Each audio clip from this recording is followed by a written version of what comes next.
Chapter 781. Who are you? Wanren Ningjing shouted, her eyebrows furrowed. You don't have the right to know.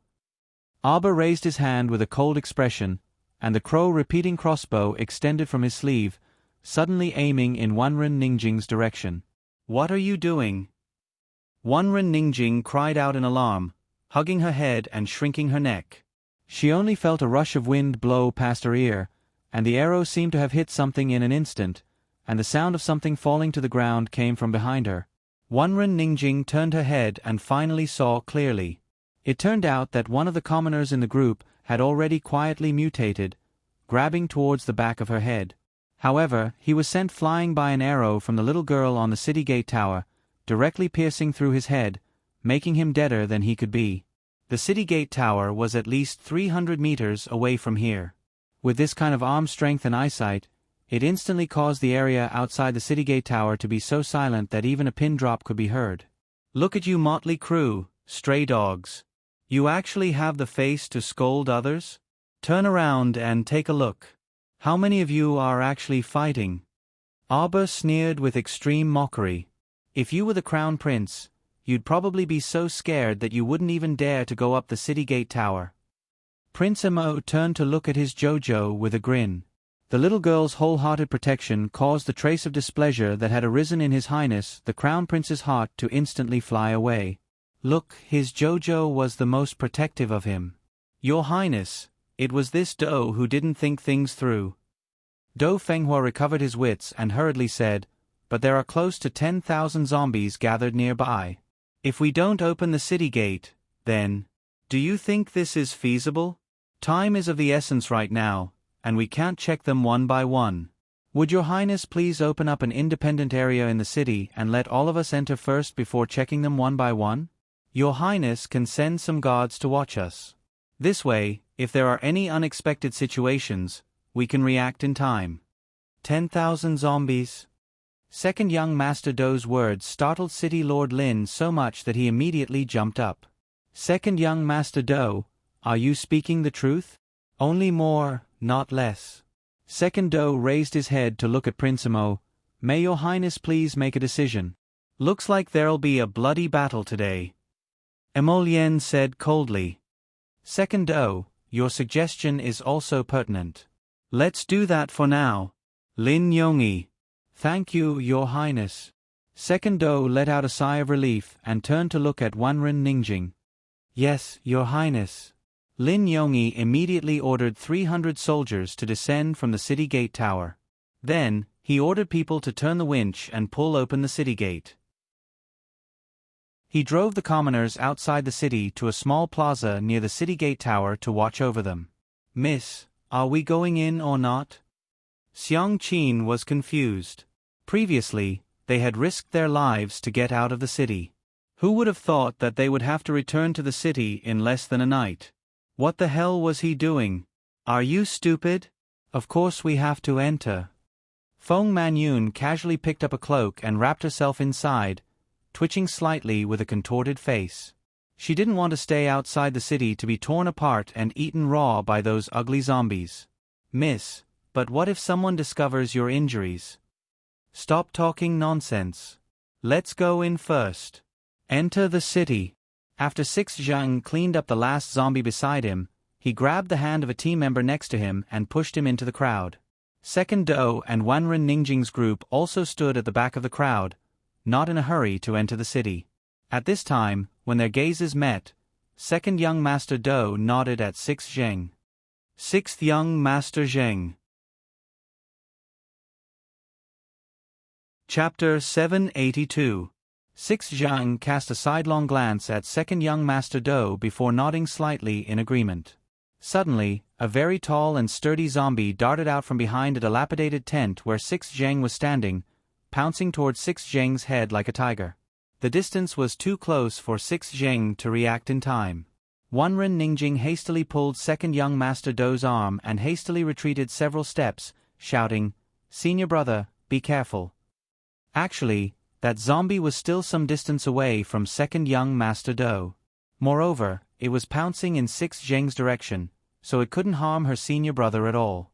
If Wanren Ningjing was willing to help 6th young Master Do, his crisis would be resolved immediately. However, Wanren Ningjing only had eyes for her senior brother and no one else. Boom! In the nick of time, an arrow from the city gate tower directly pierced through the zombie's head, nailing it to the tent behind it. The night wind assaulted the city gate tower. A plain-clothed figure was elegant and exquisite, her figure snowy and icy. Separated by the boundless night, 6th Zhang turned his head and gazed into the depths of the little girl's ice-cold eyes. Those were a pair of clear and emotionless eyes. They were like two deep, dry wells, without ripples or waves, expressionless like a wooden carving. For some reason, 6th Zhang felt his heart twitch slightly, as if something had been triggered. When he wanted to take another look, he saw that the little girl's figure had already disappeared from the city gate tower. Everyone rushed into the city, and the soldiers dispatched by Lin Yongyi hurried to the small plaza. Everyone followed the flow into the city, except for 2 people who came against the flow. Auber released several crow-gold arrows with his crow-repeating crossbow, instantly sending several zombies bearing their fangs and brandishing their claws after the crowd flying. It was truly killing 1 person every 10 steps. His expression was as cold as frost.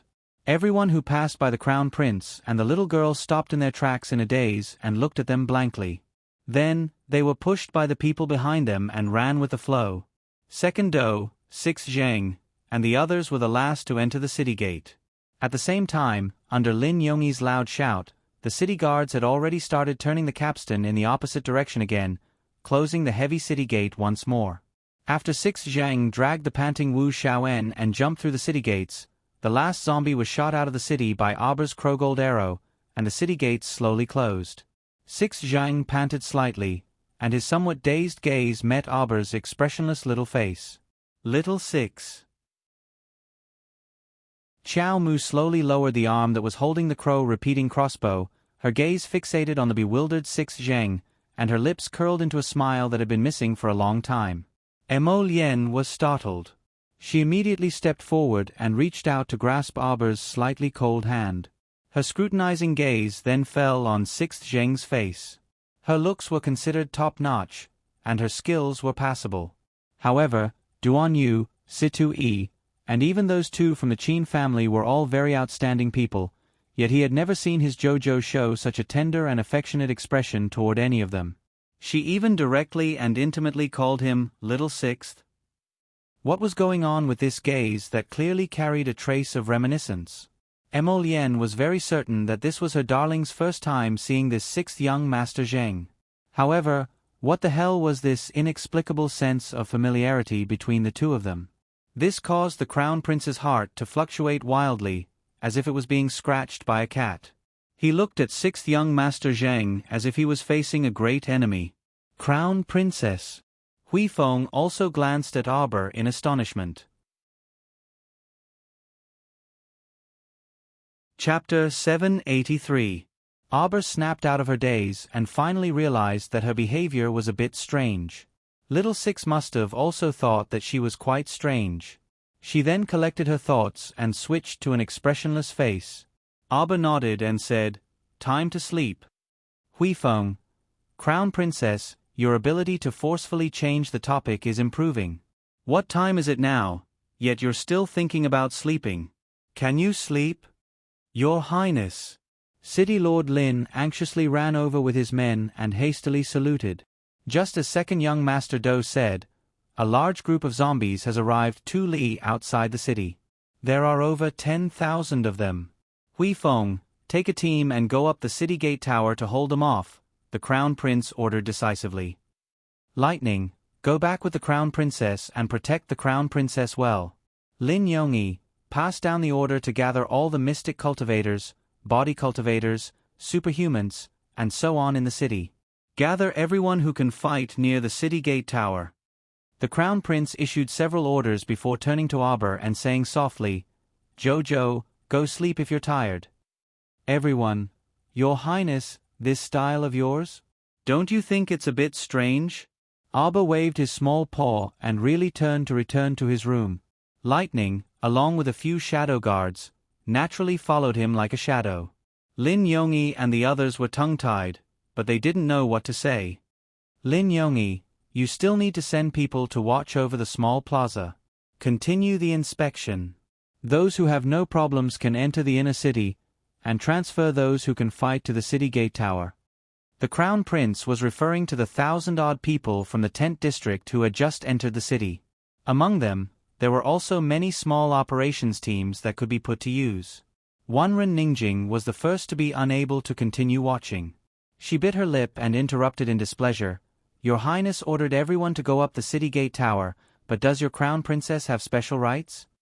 That's right, everyone needs to participate in the battle. Your Crown Princess can even go back to her room to sleep? This was too strange. This Crown Prince was so overprotective that he didn't care about the consequences. It was an eye-opener. The woman beside Wanren Ningjing was called Kong Ro Miao. As one of the top 50 disciples of the Celestial Medicine Valley, she originally didn't have the qualifications to stand beside second young Master Do. However, she had a close relationship with the granddaughter of the old Valley Master, Wanren Ningjing, so she had this privilege. Kong Rumio was very obedient and protective of Wanren Ningjing. As long as Wanren Ningjing opened her mouth, Kong Rumio, this brain-dead fan, would be everywhere. At this moment, Kong Rumio crossed her arms and looked provocatively at Aber who was walking past her. She snorted. The Crown Princess turned to look at Kong Rumio and the others. She frowned and said, "Where are the Crown Princess guards? Why didn't anyone subdue her when she provoked the Crown Princess?" Huifeng, Prince Emo silently held his forehead. Lightning's group had already appeared the moment the Crown Princess finished speaking. Two black-clothed youths immediately twisted Kong Rumio's arms and forced her to kneel on the ground. "Ah!" Kong Rumio shrieked. Wanren Ningjing also jumped in fright and reflexively took 2 steps back. "What is the crime of offending the Crown Princess?" Aber asked impatiently. "Kill." The expressions of the people from the Celestial Medicine Valley abruptly changed.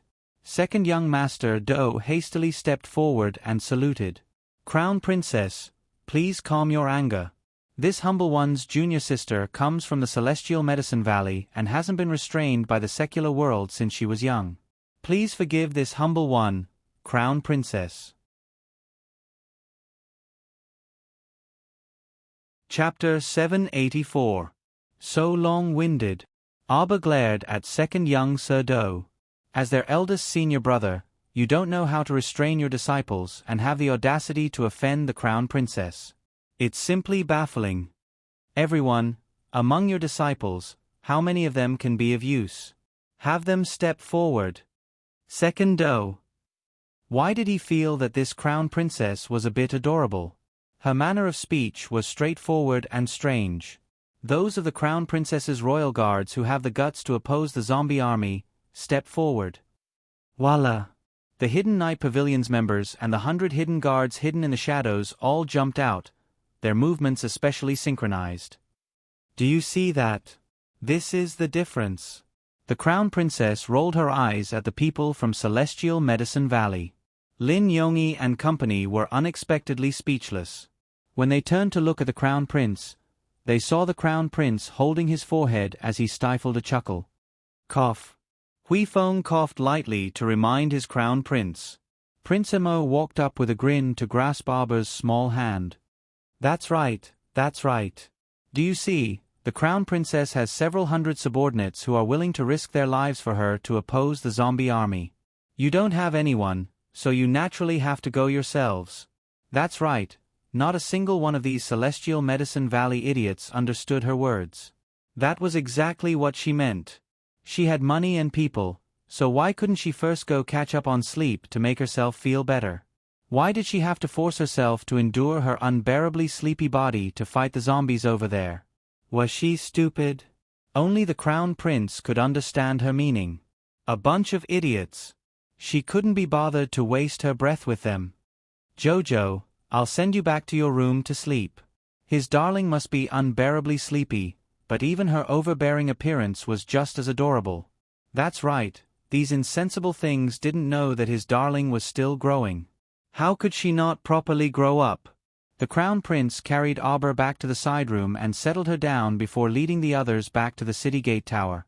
Half a kilometer away from Baylon City, several prisoner carriages were frantically speeding forward. There were 5 to 6 people imprisoned in each prisoner carriage. There were men, women, old, and young, and all of them were shrieking with terrified expressions. It wasn't horses that were pulling the carriage, but 2 giant hyenas. These hyenas ran much faster than horses, but they were very brave when they ran. The prison carriage kept shaking, causing the people in the cage to retch. In the beginning, there were more than a dozen of these prisoner carriages, but when they fled all the way to Baylon City's entrance, there were only 4 to 5 of them left. The others had already overturned halfway and were savagely devoured by the zombies that were chasing after them. These prisoners still felt like they were in a dream. Originally, they were all locked up in the prison. They didn't know what was going on, but when they opened their eyes, they found themselves on a fleeing prison cart with a large group of zombies following closely behind. They were getting closer and closer to Baylon City's city gate.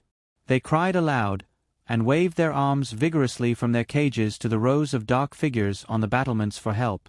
They didn't want to die. They hoped to be locked up in the prison again. Even if they had to eat pig swill every day for several years, it was still better than being inexplicably torn apart and eaten by these zombies.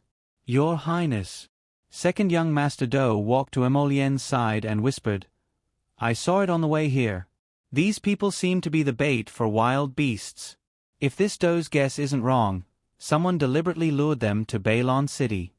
It's the end of the month, so stop hiding and quickly vote. I'll give you more monthly votes tomorrow, moi." Chapter 785. At first, I thought it was extremely strange. Why would someone go to such great lengths to use some prisoners to lure a large number of zombies to Baylon City? Second young Sir Do turned his head and glanced indifferently at Prince Amo. This Do only understood when this Do saw the Crown Prince for the first time. It turns out that these people were targeting Your Highness the Crown Prince. Prince Mo's icy lips pursed into a thin line as he nodded apathetically. Did Second Do discover anything else? Second Do nodded slightly. Where did these prisoners come from? If this Do's guess isn't wrong, these prisoners should have been transferred out from the Mo Kingdom capital's dungeon. The Supreme Court only imprisons high officials of 3rd rank and above, as well as the king's relatives. Even if these people are imprisoned, no one dares to touch them in the slightest. Second Do analyzed, therefore, this Do guesses that these prisoners were probably transferred out from the Ministry of Justice's dungeon. At this time, the Ministry of Justice is probably already in complete chaos. Second Do's guess wasn't wrong. At this time, the Minister of Justice, Mao Kongfu, was kneeling inside the Great King's royal study. He had just reported that a large number of prisoners had escaped from the Ministry of Justice's dungeon, and he didn't even dare to breathe loudly. The Great King of the Mo Kingdom only felt his eyelids twitching madly, and he felt like something bad was about to happen. Unfortunately, the people he sent out hadn't returned yet. Someone stole your waist tag and released 100 prisoners without permission. The old king was so angry that he slapped the desk. This is such a big thing, and you didn't realize it until now. What are you doing? Mao Kongfu took off his official hat and held it in his hands as he knelt on the ground with his head bowed. Great King, it is this subject's dereliction of duty, but this subject requests the Great King to give this subject a chance to redeem himself by meritorious service and escort these prisoners back. They've already escaped for so long, how are you going to escort them back?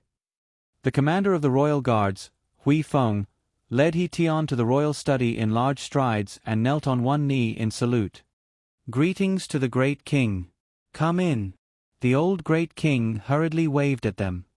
Hui Feng, He Tian, hurry up and bring 2,000 men to assist the Ministry of Justice. Capture all the escaped criminals. Great King. A dark shadow appeared in the Great King's study. He was the closest secret guard to the Great King, who had been sent out to gather information not long ago. How is it? How is it? Tell me quickly. The shadow guard bowed before replying, Your Majesty, the shadow guard is here. I've already sent people to investigate. We discovered that these escapees were all fleeing in the direction of Bailon City. Bastard! The old Great King roared. Hui Feng! Great King, your subordinate hasn't finished yet. The secret guard hurriedly added, your subordinate has investigated. This group of people has alarmed many zombies within a radius of 50 kilometers. Currently, more than 10,000 zombies have gathered and are chasing after them to Bailon City. What? The old Great King jumped up in shock, as if his butt had been roasted by fire. Wasn't Bailon City? Wasn't that where his royal son was? Royal father, royal father. The Great King's son, Mo Jiao, had really come at the right time. He ran into the royal study with great acting and started bawling while hugging the table leg. Royal father, royal father. This subject heard that sixth royal brother has been surrounded by a large group of zombies in Bailon City. This subject requests royal father's permission to allocate 3,000 elite troops to this subject. This subject wants to personally head to Bailon City to rescue royal brother. Ah, royal father.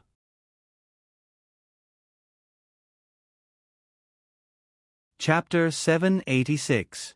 Scram. The Great King gave the Great King's son, Mo Jiao, a kick that sent him tumbling to the ground. The tear stains on his face had yet to dry as he looked up at his old father in a daze, unable to comprehend what was going on. The old Great King picked up a ruler in passing and smashed it at Mo Jiao's back. Do you think that father doesn't know that you have a bellyful of cunning plots? Do you think that your father is a dotard? The Great King's son was stupefied. He had come over at the right time to express his attitude and express his excellent moral character of cherishing and protecting his younger brother, yet he still incurred his old father's disdain? If this wasn't called dotard, then what was? Royal father, royal father. The old Great King smacked the ruler twice on Mo Jiao's back. You came to father at this time to show off your cleverness. You even said that you didn't find someone to secretly release those people from the Ministry of Justice's prison? Mo Jiao. What did I do? Don't think that your royal father is dotard. That little scheme of yours? How could we not know? Why do you want to lead troops to Bailon City? Are you there to save your royal brother or to harm him? The Minister of Justice, Mao Kongfu, hurriedly crawled forward and reached out to stop the Great King's rough ruler. Great King, this matter shouldn't have anything to do with the Great King's son. I'm afraid this official's waist token was stolen by the infamous bandit Ding Ting Ding. What? The old Great King turned around with the ruler in hand and stared sharply at Mao Kongfu. Didn't you say it just now? Mao Kongfu was speechless. He had indeed wanted to conceal this matter at first, because how would it be honorable if he revealed it? Ding Ting Ding had sent him a letter stating that he would steal his personal waist token within 24 hours. He had already put up a 360-degree defense without any blind spots. Who would have thought that when the time came, his waist token would disappear without a trace? Sob, sob, sob. He really didn't want to tell the Great King that the waist tag was stolen by Ding Ting Ding, but now that he saw the Great King angrily scolding the Great King's son, if he continued to hide this matter, it would escalate into a conflict between father and son. Father. When the Great King's son heard this, he immediately burst into tears and snot. I am really innocent. This son naturally wants to lead troops to Bailon City to rescue sixth brother. This son can swear to the heavens that this is absolutely not a lie. Did she take him for a fool? Even if he really wanted to find an opportunity to get rid of the Crown Prince, he couldn't possibly lead an army to kill the Crown Prince right under his father's nose. How dare you say you're not an old fool? What af** king, muddle-headed old man. The Great King's son inwardly cursed endlessly. At this moment, he couldn't help but grimace from the pain and anger on his back from being beaten by the ruler. This Ned old man. They were both sons, but the difference between the son of the legitimate wife and the son of a concubine was like heaven and earth. Ever since he was young, this old man had cared for the Crown Prince in every possible way, only believing and doting on him. His heart had already deviated to the northwest desert. It was only then that the old Great King coughed awkwardly, knowing that he had wrongly blamed Mo Jiao. He tossed the ruler onto the ground and said resentfully to Gong Chong and beside him, "Why haven't you summoned a physician from the Royal Physician Building to examine the great king's son's injuries?"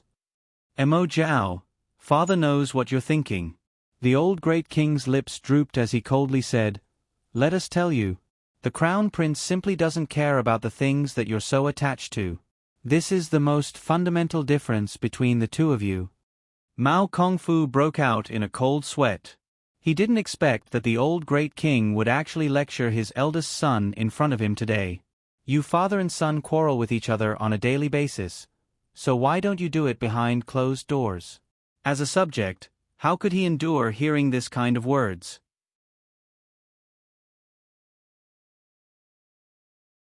Chapter 787. Hui Feng, He Tian. This subject is here. Immediately bring 2,000 men and head to Bailon City to rescue them. We solemnly obey the great king's order. The great king's son, Mo Jiao, failed to act obedient and was beaten up by his old father instead. Suppressing his belly full of anger, he quietly clenched his fists and left the royal study. The most fundamental difference. The most fundamental difference. They were all sons, but royal father only favored the crown prince and didn't favor the other sons. This was the most fundamental difference between them. Royal father simply didn't know that every time he mentioned the crown prince, his old eyes seemed to glow with pride. That was a gaze filled with extreme pride for this son of his. He said that the most fundamental difference between them and the crown prince was that they were wholeheartedly attached to power and position, while the crown prince didn't favor them at all. By holding the crown prince up so high, wasn't he afraid that if the crown prince were to fall one day, his body would shatter and his bones would be consigned to eternal damnation? Why was it that the crown prince was good in every way, while his other sons were as worthless as dog shit? Mo Jiao heavily punched the corridor pillar and left in a huff. Just as he walked out of the great king's palace, he saw the great king's second consort, Xu Quan, standing on the side of the road with a slight smile, waiting for him to come out under the moonlight. The great king's son, Mo Jiao's heart eased slightly, and he felt a bit better. With a smile on his face, he went up to support the great king's second consort's hand and asked, "King consort, why have you come?" This concubine couldn't feel at ease after waiting for his eldest highness to return for a long time, so this concubine simply came to the king's palace's entrance to wait for his highness. Sigh. The great king's son, Mo Jiao, sighed and said, "King consort, you were right. As expected, royal father wasn't willing to delegate military authority to me. He is very wary of me in his heart. I don't know if it's because second brother's previous matter has angered the great king's nerves. I think that other than sixth brother, he doesn't trust anyone else right now." The great king's second consort hastily stretched out her hand and secretly tugged at the great king's son's sleeve. How could such words be spouted so casually? They had just left the king's palace and were surrounded by the great king and queen's spies. Her husband was too reckless. The great king's consort sighed. She tidied her hair and went up on her tiptoes to fix the great king's collar. "Your Highness, your face looks a bit pale. What's wrong?" The great king's son swallowed his anger. He supported the great king's wife and said, "We'll talk about it when we get back." "All right."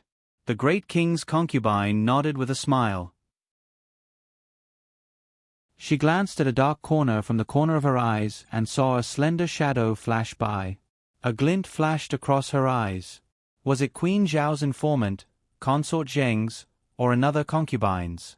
It seemed that the news of her husband being reprimanded in the imperial study today would soon spread throughout the imperial court. The great king's son's estate wouldn't necessarily be any better off than the second prince's estate. Xu Quan sighed. She had already told him not to enter the palace at this time, but how could her husband listen to other people's advice? Sigh. He had wasted a great opportunity to sell a favor to the crown prince. If her husband had listened to her advice and secretly dispatched people to Bailon City to rescue his royal brother. After Bailon City's crisis had been resolved, he could then quietly leak the news and divulge this matter to the great king and the crown prince. How perfect would that be? Yet this boorish fellow only had eyes for that bit of military authority in the South Camp and wanted to take advantage of this opportunity to win it over. How could the great king be willing to let him have his way? Just as the great king and his wife left the king's palace, someone went to the queen's central palace to pass on a message.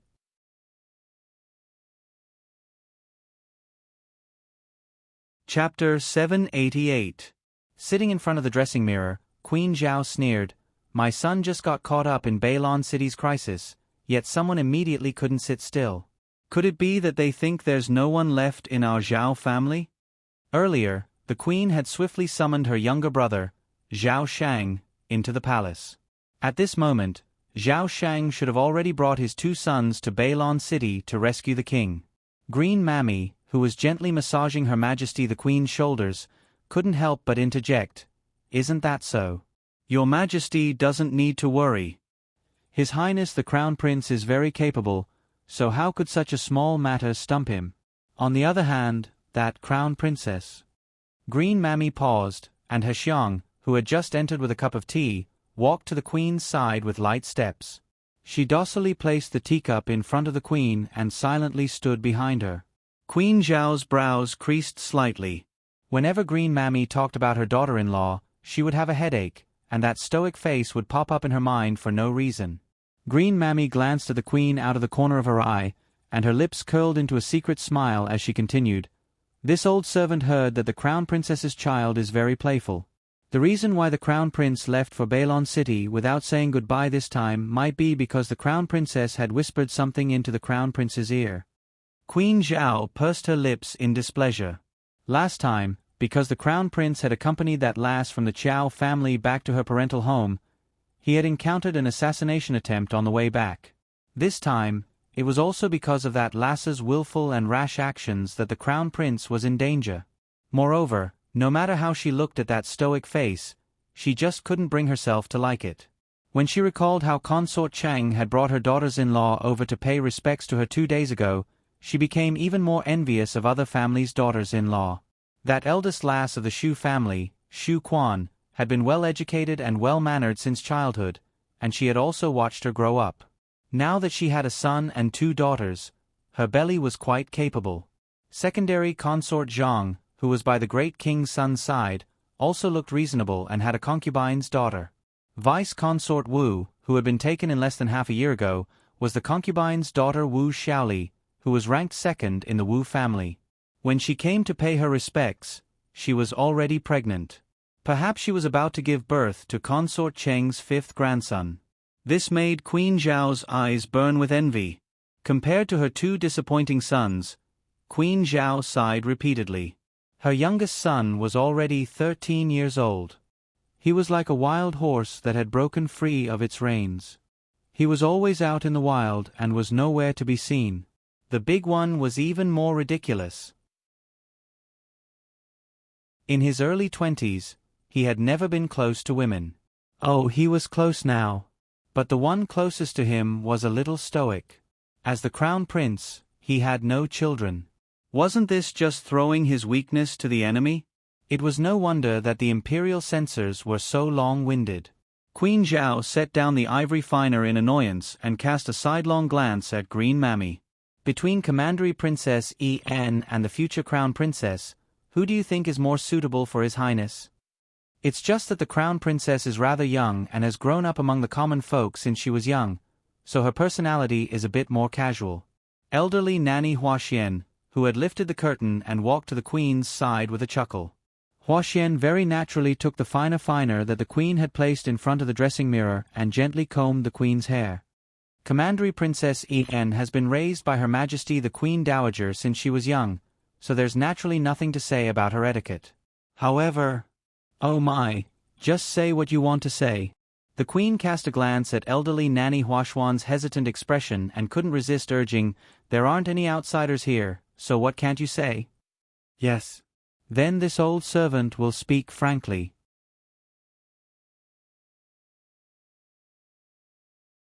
Chapter 789. After all, Commandery Princess An's parents died when she was young. Speaking of which, she is also a person with a bitter fate.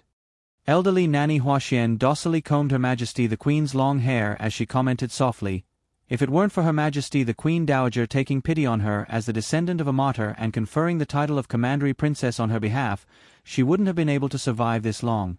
At this time, her days in the Marquis of Suan's estate are probably not easy. Although her uncle was bestowed the title of Marquis of Su, and by His Majesty's grace.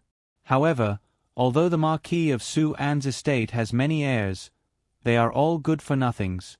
Queen Zhao nodded. On the other hand, Green Mammy pouted indignantly when the two people weren't paying attention. Now that you mention it, that's true. Anne is also not a very auspicious person. How could she be worthy of her outstanding son? Queen Zhao was pondering that her son was not young anymore, yet he was still childless.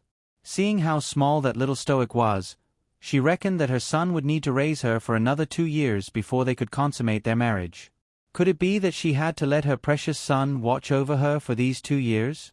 How could she do that? She couldn't bear to. Moreover, she desperately wanted to hold a grandchild. Regardless of whether it was a legitimate grandchild or a concubine's grandchild, it couldn't be better if she could give her a grandchild to hold.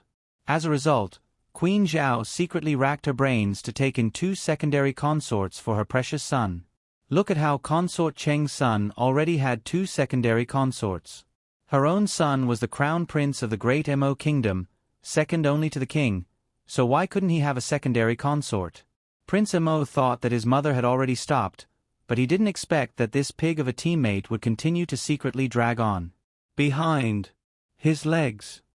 The eldest miss of the Mu family's eldest branch, Mu Chanqian, is also not bad. Her small face is snow-white and her smile is also sweet. Unlike that expressionless stoic face.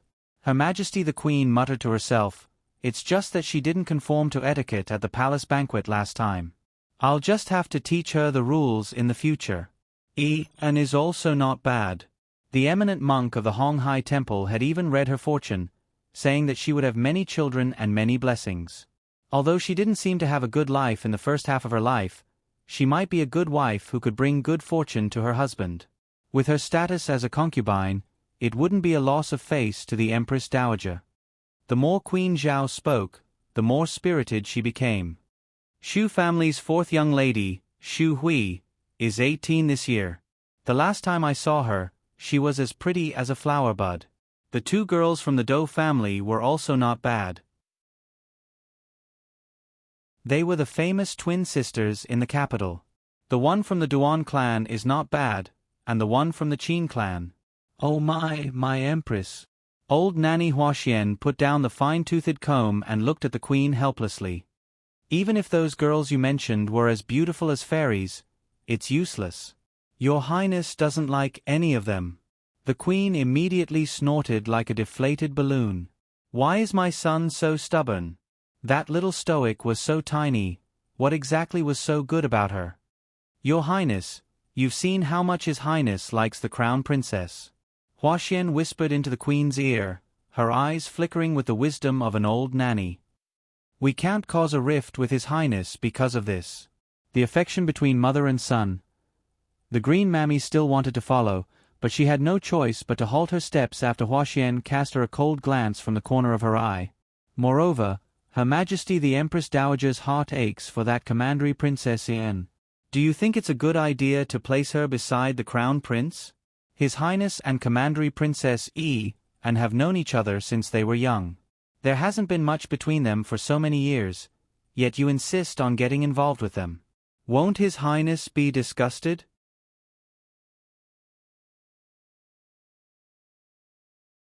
Chapter 790. Nonsense.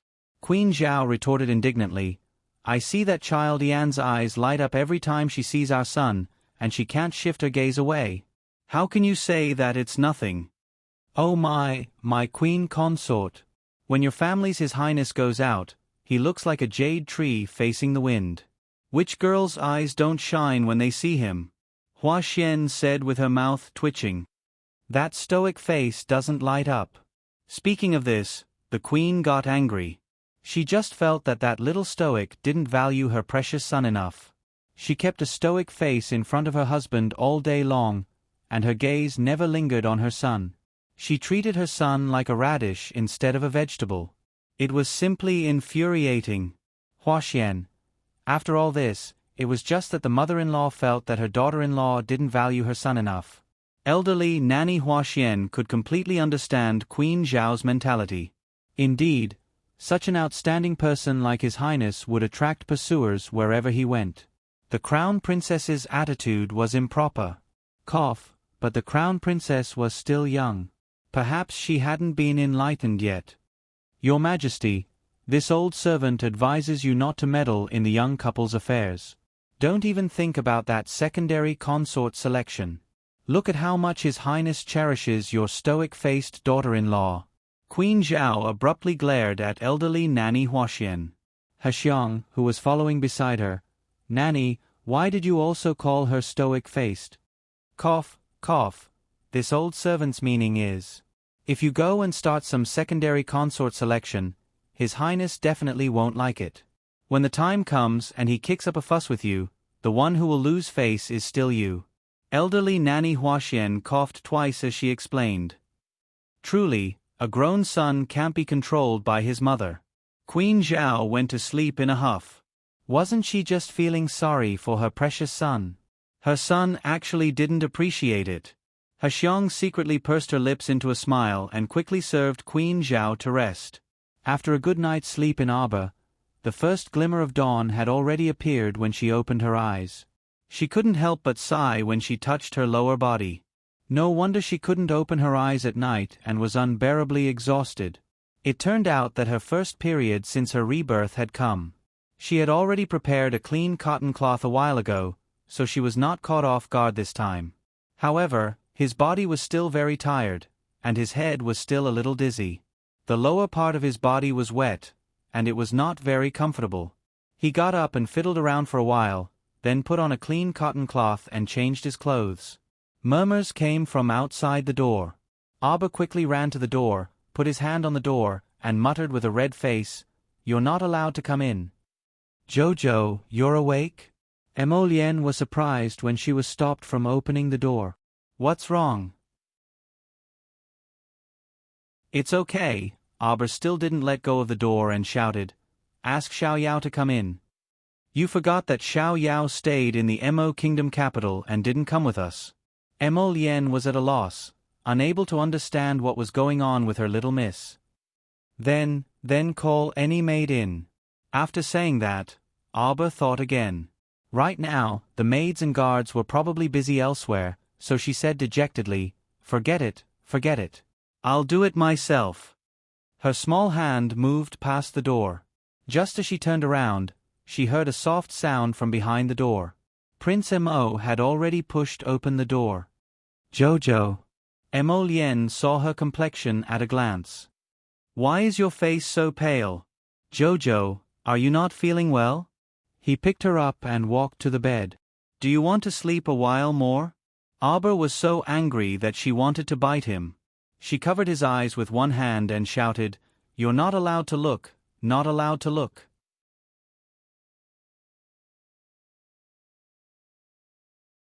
Chapter 791. Her bed hadn't been properly tidied up yet. She was about to die from embarrassment. Hateful brat.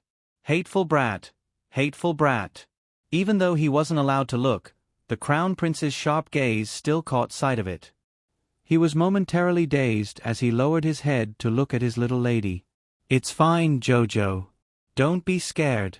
I'll go find an old nanny to teach you." Arbor bit his chin. "Hateful brat. You're not allowed to find anyone. Bring me clean bed sheets and blankets from the cabinet." A moment later, the Crown Prince helped the little lady clean the bed.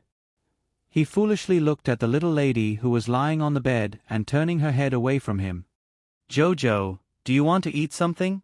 I'll go prepare it for you." "How's the situation outside?"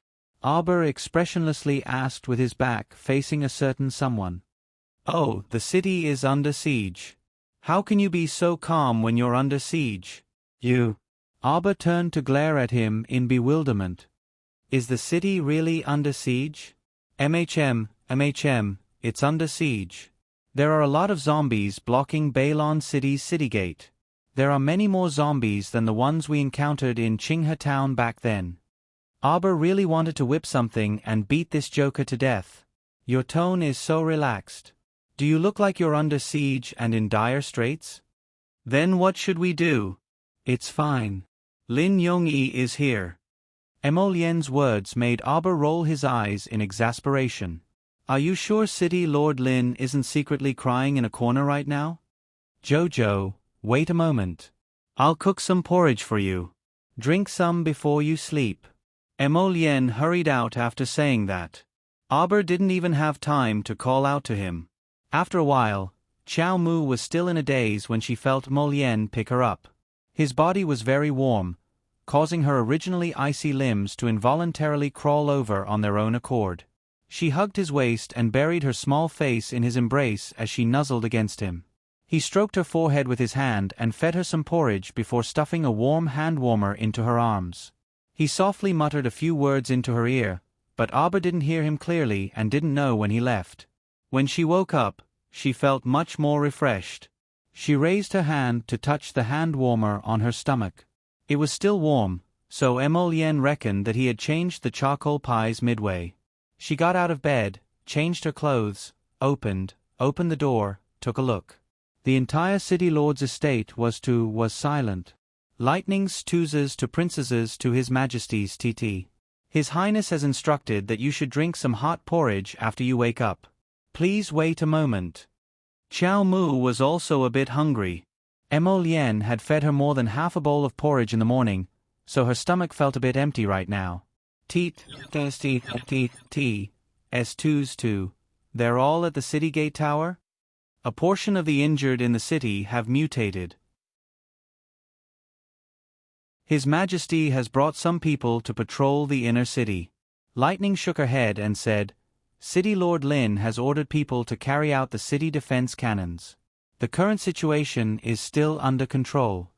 Little Master, His Majesty said that if you feel unwell, you should rest a bit more. I'm fine. Arbor found a hairband and casually tied her long hair. Let's go out and take a look. Relaxing the meridians and moving around was also beneficial to one's health. Let's go to the city gate tower. She wanted to see if the entire Bailon city was really completely surrounded by zombies.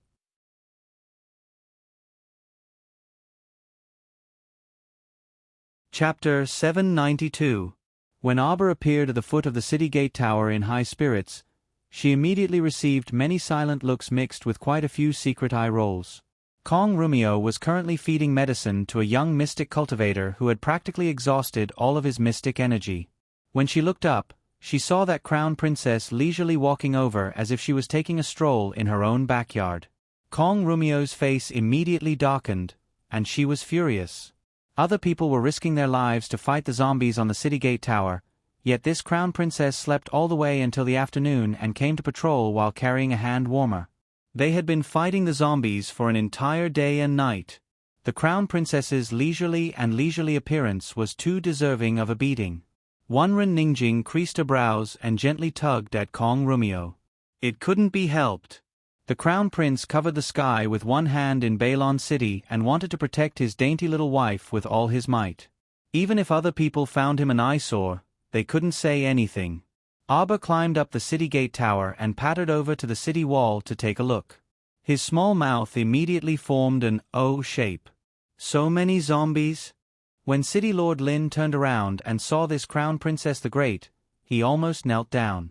He wiped his sweat and said, Crown Princess, why have you come? The wind on the city gate tower is strong. How about you go down first? When Wanren Ningjing saw the city lord's fawning face, she promptly turned her face away, unable to continue watching. This city lord Lin normally looked like a man, but in front of the crown princess, he became a wretch, which made her a bit angry. Wanren Ningjing reached out and helped several weak mystic cultivators to the side. At times like this, mystic cultivators' long-range attacks could thoroughly display their strengths.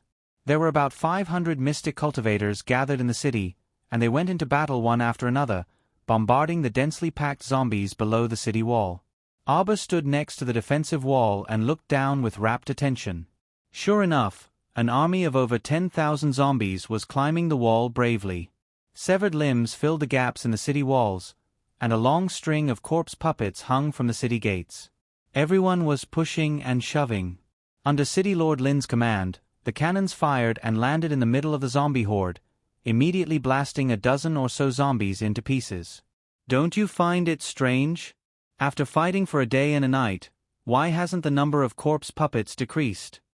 10,000 corpse puppets, if they fought desperately, there would be a time when they would be killed. Aba's words stunned Lin Yongyi. His face stiffened as he turned to look at the young crown princess. He had never thought of this question before. Could it be that this siege was premeditated by someone who had secretly transported large batches of zombies into Bailon City in an unending stream? Aba thought more than City Lord Lin. Inexplicably, she thought of the underground village. Those neurotic demonic cultivators seemed to take pleasure in killing the corpse puppets. Could it be that the underground village wasn't just a base for cultivating demonic cultivators? What is its real underground operation? Raising zombies. Aba's chilly eyes narrowed, and she turned around to walk down the city gate tower. Kong Rumio sneered, "Do you really think this is your own back garden, just going through the motions and patrolling?" Aba turned a deaf ear to this mocking voice. She didn't have time to deal with these idiots right now.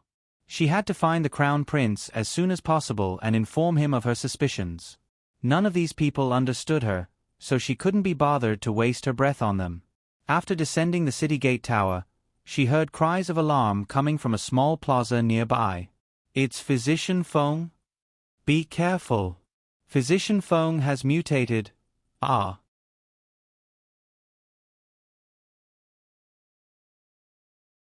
Chapter 793.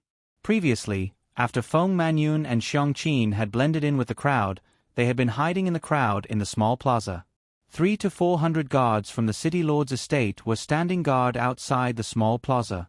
It wasn't until dawn that several physicians from Celestial Medicine Valley came over to examine the bodies of the people in the Shed district.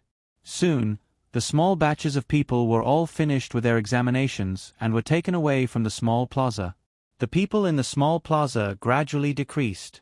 Feng Manyun felt very uncomfortable, her whole body alternating between hot and cold. She shrunk inside her filthy cloak and hugged her knees, involuntarily burying her head. Meanwhile, Xiang Qin had been secretly watching her miss the entire time, and she asked worriedly, "Miss, did the black rank pill take effect? How do you feel right now?" "Not good, not good, not good at all."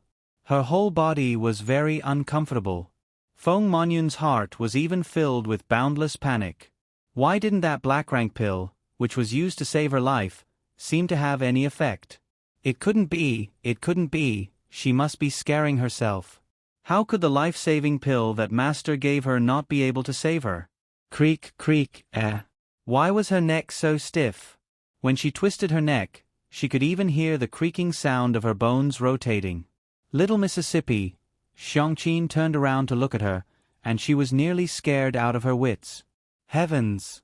Why were Mrs. Eyeballs slightly protruding, and her neck was also bulging with veins that resembled thin vines? It looked very frightening. Feng Manyun turned around, and her protruding eyes stared fixedly at Xiang Qin beside her. She called out, "Xiang Qin." Her nose suddenly twitched, and she abruptly extended a pair of claws. In front of Xiang Qin, the joints of that pair of hands suddenly twisted, and a section of her fingernails also grew out. She had clearly mutated. This frightened Xiang Qin so much that she jumped up high and scrambled backwards, crying out tragically, "Miss!" On the side, a woman carrying a child came face to face with Feng Manyun, who had suddenly pounced forward, and she immediately revealed a horrified expression. "Physician Feng? It's Physician Feng? Physician Feng is actually mixed in with our crowd? Heavens! Her appearance! Be careful, Physician Feng has mutated." Ah!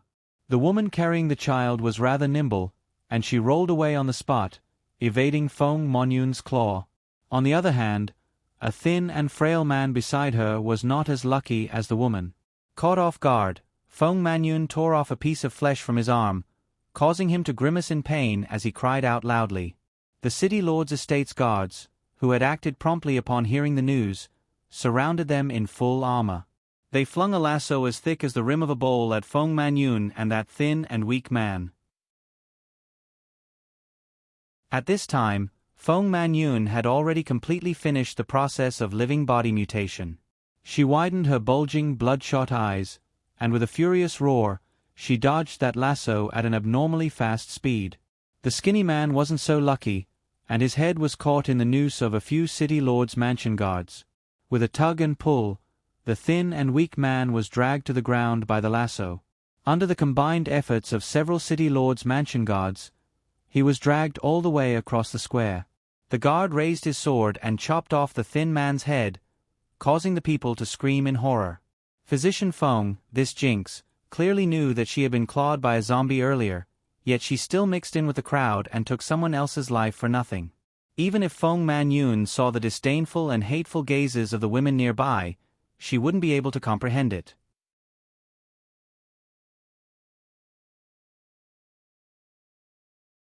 Chapter 794.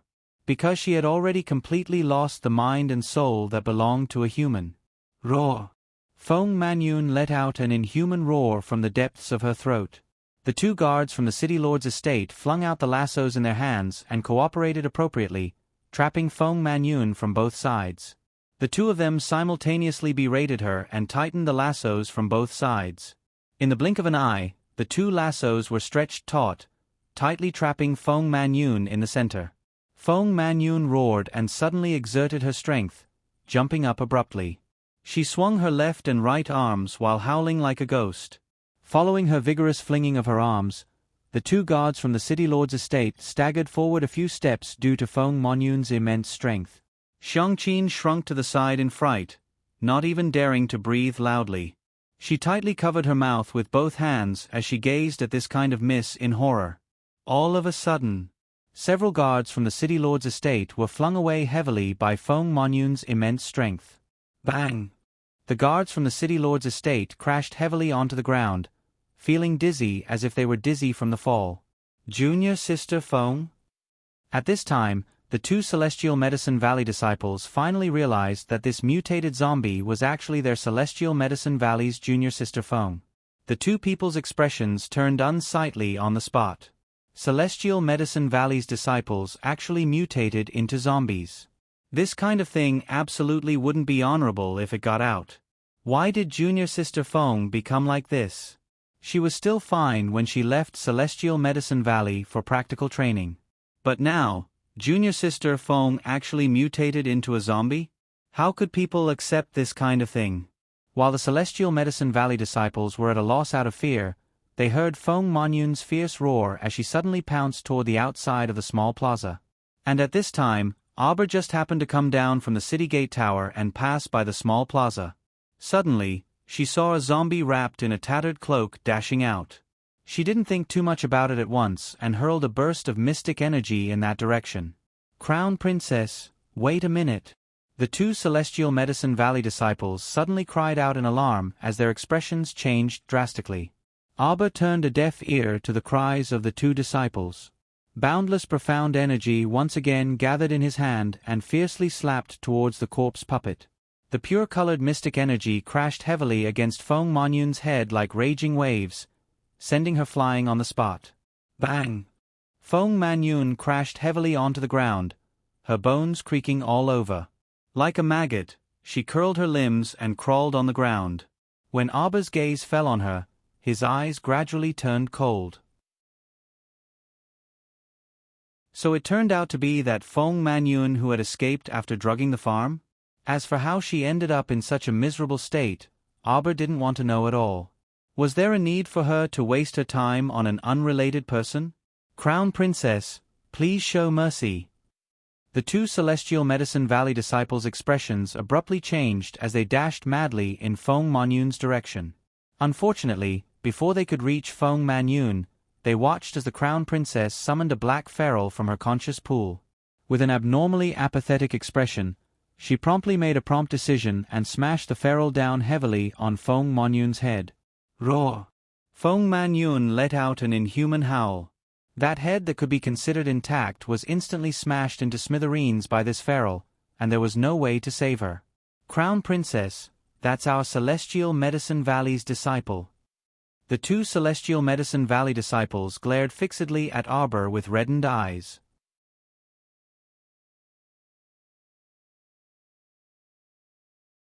Chapter 795. It was as if the little lady in front of them was their mortal enemy who had killed their loved ones. So what? Arbor swept them a cold glance, his expression grim and wooden without the slightest change. Celestial Medicine Valley disciples also don't have special privileges. That apathetic and calm voice stated a fact. Could it be that I didn't kill a zombie?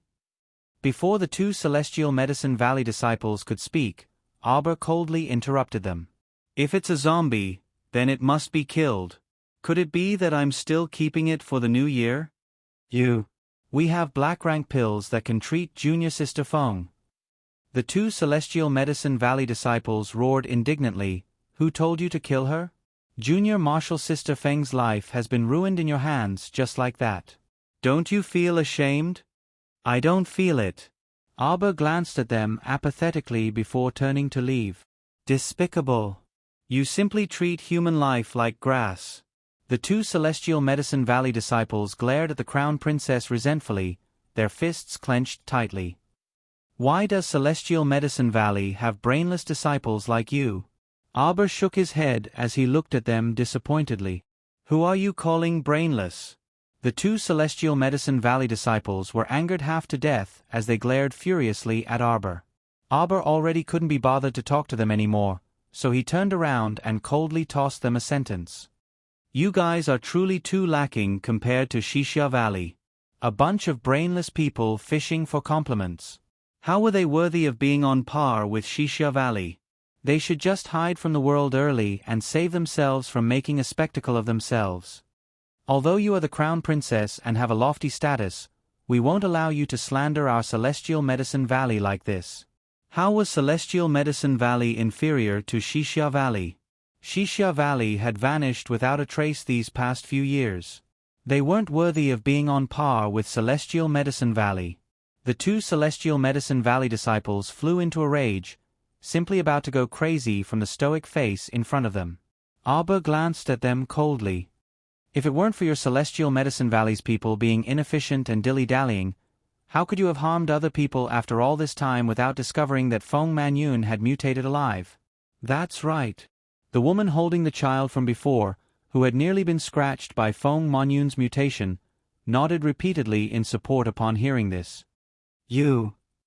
It could be said that the amount of anger the two Celestial Medicine Valley disciples had suffered in their entire lives wasn't as much as today. Look at how the Crown Princess was criticizing them, as if the entire Celestial Medical Valley was worthless. Someone, carry Feng Manyun's corpse out and cremate it. Arbor ordered expressionlessly. No. All of the Celestial Medicine Valley's disciples, even if they die on the path of training, must return to the Celestial Medicine Valley in one piece. The Celestial Medicine Valley's disciple voiced out to stop her. There's no need to trouble the Crown Princess. We will deal with Junior Sister's corpse ourselves. The City Lord's mansion's guards and the crowd all looked at each other in dismay. They only felt that these two Celestial Medicine Valley's disciples' thoughts were too strange. Although the Crown Princess looked quite young, her decisiveness in handling matters was far from what those two short-sighted Celestial Medicine Valley disciples could compare to. No matter if it was the guards or the crowd, everyone simultaneously stood on the Crown Princess's side at this moment. They couldn't resist criticizing the Celestial Medicine Valley's disciples at the same time as they shared a common enemy. Are the two of you sick? The Crown Princess already said that this physician Feng had mutated into a zombie. She's a zombie. Of course we have to cremate her. Aren't you afraid that she'll come back to life midway and gnaw the two of you to death? I think these two people's brains are spoiled.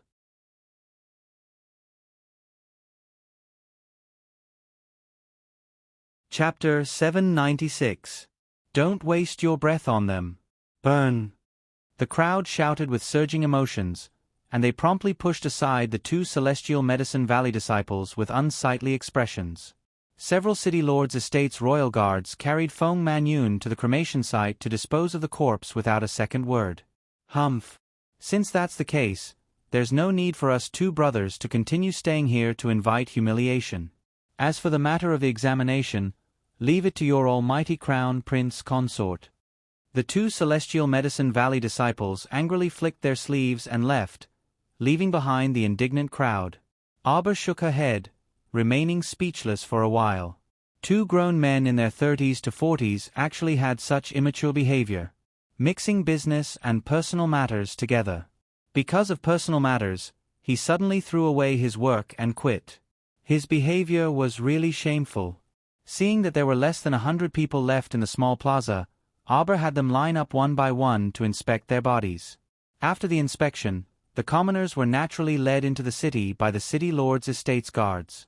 Because of the living body mutation, City Lord Lin acted as if he was facing a great enemy. He ordered people to demarcate 5 areas in the inner city and temporarily gather all the commoners there. Most of them were the elderly, the weak, women, and children. As for the able-bodied youths, those who could fight and resist were practically all dispatched to the city gates to help. Arbor turned around and walked into the city. "Have you contacted the Crown Prince?"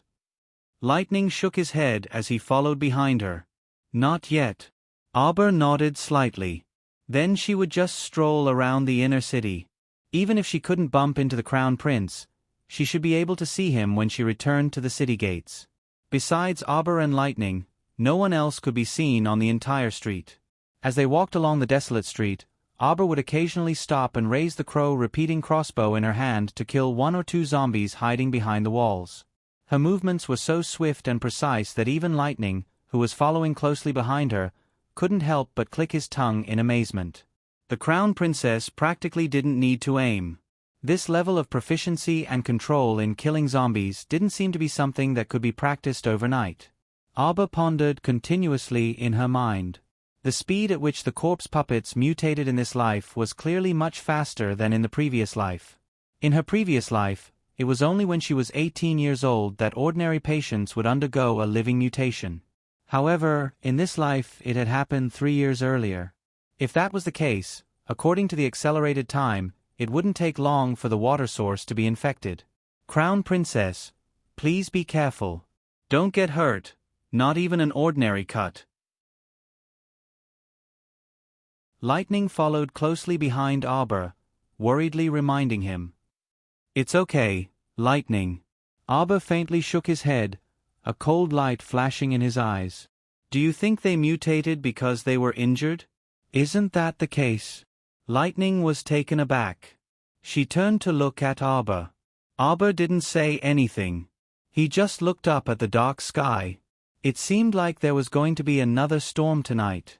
Thinking back to his previous life, from the corpse transformation to the corpse puppet, Arbor had a vague idea of what was going on.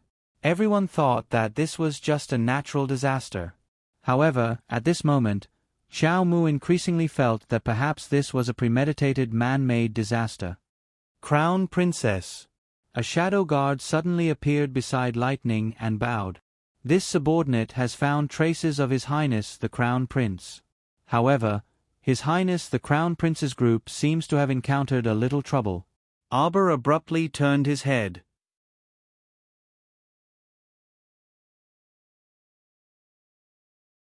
Chapter 797. Emolien's group had indeed run into a bit of trouble. They had originally received a report and had gone to a temple in the south of the city to clean up the corpse puppets inside. Who would have thought that they had only seen a few corpse puppets and had dealt with them quite quickly? Luohowever, when they came out, they ran into a crazy woman who, without saying a word, tangled with Emolien and insisted on capturing him alive to present him to their family's Luosha princess. The group of people fought, and the crazy woman took out an offensive spirit weapon, covering Emolien's group inside. That offensive spirit weapon was like an upside-down transparent bowl, forming a small spiritual domain, and was actually somewhat powerful. That woman only needed to control it, and a few wisps of spirit power would fill the entire small spiritual domain with berserk lightning power. When Arbor and Lightning came over, They just happened to see this scantily clad woman standing outside the small spiritual domain, threatening with a ferocious face. "Are you going to obey or not? You man, how can you be so unappreciative? It's not like I want you to climb a mountain of swords or plunge into a sea of fire. I just want you to marry our Luosha princess. Hurry up and say something. Hurry up. Why don't you go die?" Hui Feng angrily scolded, his small eyes glancing at the crown prince beside him. Where did this crazy woman come from, actually saying that she wanted their crown prince to marry? What Luosha princess? He had never heard of her. Bah, even if he had heard of her, so what? Even if he had heard of her, it was still not enough for his master to marry. His Highness was also really strange, not reacting at all, calmly sitting inside the small spiritual domain like an old monk sitting still and counting mushrooms. Several wisps of faint flames were burning inside the small spiritual domain. "What is she doing?" Arbor asked crisply. "Jojo." Emolien's eyes lit up, and with a slight movement of her finger, the translucent spiritual domain around her suddenly dissipated. The woman controlling the offensive spirit weapon was shocked, suddenly feeling pain in her finger. Looking again, the spirit weapon that was originally on her finger flew into the man's palm with a whoosh. "Ah, my defensive thunder shield!" the woman exclaimed, staring blankly as the ring was clamped between the man's two fingers. "How dare you!" the woman shrieked, but before she could reprimand him, she suddenly felt a sharp pain in her conscience and spat out a mouthful of blood. No. The faint mental connection between him and the spirit artifact had actually been erased. Yes. How could this be? The woman began to tremble all over. She had begged the princess for a very long time before the princess bestowed it to her. It had only been 2 days since he got it, and it was already taken away by someone else? Why? Even after the spiritual tool had recognized its master, the spiritual connection could still be erased? How could she know that for a spirit tool master, erasing the connection between a spirit tool and its master was a simple matter? Prince Mo's silence earlier was only because he was moving stealthily and had no time to deal with this person. Now that it was done, he took the spirit artifact and used his bare hands to roast it, then walked to Abra's side and held her small hand, waving it in front of her eyes. "For you to play with." Abra reached out to take it, but saw that the ring had been newly forged by Prince Mo, and now it was completely black, covered with a faint silver light. Prince Mo held her small hand, and the ring that was originally in Abra's hand was about to disperse its spiritual light, but now quietly hid its brilliance in his hand. This spirit artifact is not bad. It can cover 15 people at once.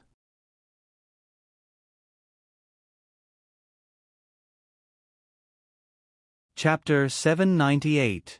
It'll form a tiny spirit domain.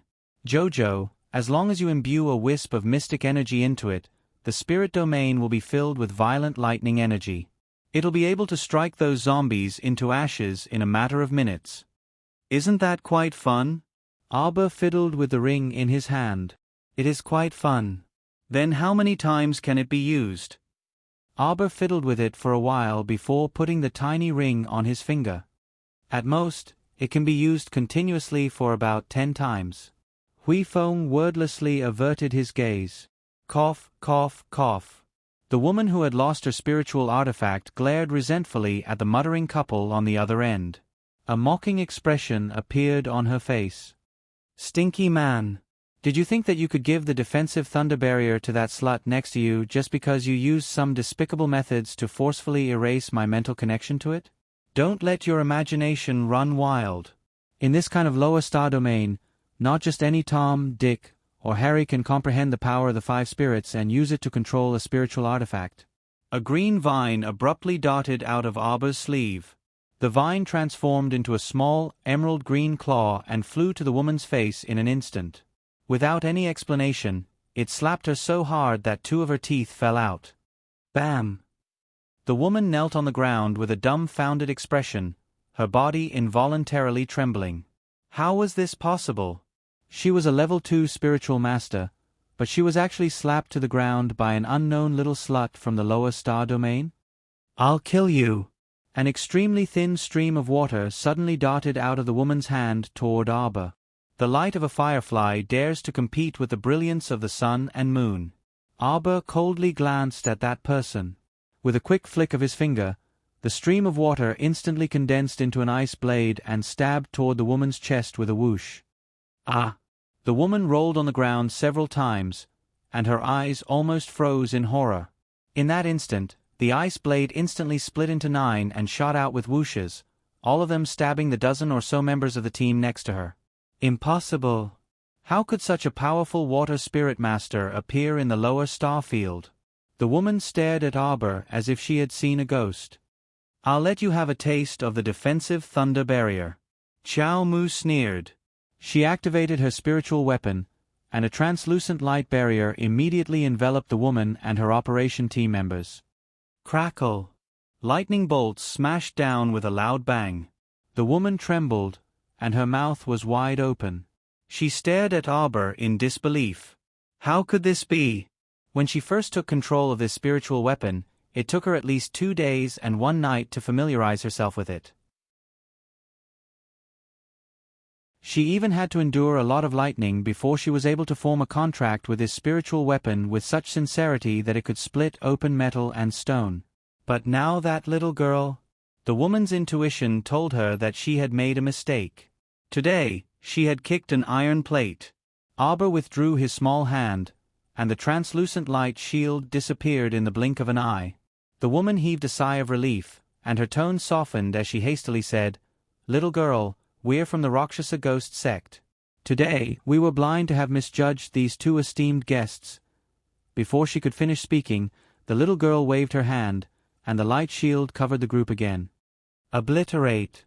Huifeng's eyelids twitched, and he wordlessly turned his face away. The woman and her team looked up in horror, only to see hundreds and thousands of lightning bolts interweaving into the shape of a Chinese character.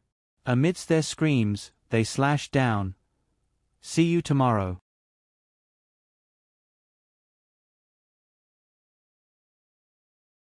Chapter 799. The Rakshasa Ghost sect group was instantly scared out of their wits.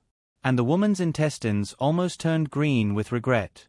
She didn't expect that a little girl who didn't seem to have any lethality would be able to control a spirit weapon so skillfully in minutes. Even with her abilities, she might not be able to make the defensive thunder barrier exhibit such great effects. From this, it could be seen how frightening this little girl was. Lightning filled the entire small spiritual domain and weaved into the shape of a Chinese character, pressing down on everyone's head step by step. The woman was the first to see a member's arm being swallowed by lightning. Then, she widened her eyes in horror as she watched the web-like lightning cut through her head. Arbor put away the defensive thunder barrier and turned the ring on her finger. Not bad. This spirit weapon is rather interesting. Huifeng and the others silently glanced at their crown princess, then simultaneously looked back at the severed limbs strewn all over the ground and shuddered. Didn't they already know the extent of the crown prince consort's cruelty? What kind of place is the Rakshasa Ghost sect? Arbor rubbed the ring on her finger. This ring had the same effect as the defensive ring on her finger. If one didn't look closely, they wouldn't be able to tell the difference. The Rakshasa Ghost sect is a relatively secretive sect on Seekong planet. Prince Mo grasped Arbor's hand and turned to walk toward the city gate. They do all kinds of business, from selling illicit salt, escorting bodyguards, murdering people for their goods, assassinating officials. As long as it's a job that can earn them money, they'll take it all, Prince Mo explained aloofly. They were once wiped out by a righteous sect 10 years ago. They vanished without a trace these past few years and haven't appeared much. Arbor looked up and glanced at the crown prince. Who is the Rakshasa princess? Huifeng and the others had actually heard of the Rakshasa princess before, and the Hidden Night Pavilion had even done quite a bit of research on her. The Rakshasa princess is their sect master. According to rumors, the Rakshasa princess is a dainty lady with unparalleled beauty, Huifeng interrupted. Her hobby is to collect all kinds of handsome men. That Rakshasa princess also uses people as vessels to suck their essence and mystic energy? The little girl asked with a curious blink. Our dear Huifeng suddenly couldn't King continue. Crown Princess, can't you see that the Crown Prince is glaring at me? How could this subordinate continue to speak? This subordinate does not dare to say such words that are not suitable for children. Is Princess Raksha the sister of Granny Witch from Coitus faction? Granny Witch also likes different men, sucking their vitality. Arbor had an attitude of wanting to get to the bottom of things. Emolien was speechless. They're not sisters. They just have the same interest in handsome men. But what's so good about men? Why do they like different kinds of beautiful men so much? Arbor murmured. Could it be some kind of disease? His Highness the Crown Prince and his male subordinates looked at each other and their mouths twitched. Although the Crown Princess was ferocious, she was strangely adorable. Ahem, Crown Princess, didn't you say earlier that you had something to discuss with the Crown Prince? Lightning hastily changed this strange topic and reminded Arbor. Oh, that's right. Arbor nodded. Emolien, let's find a place to sit down, and I'll tell you in detail. Okay. Emolien breathed a sigh of relief and pursed her thin lips into a smile.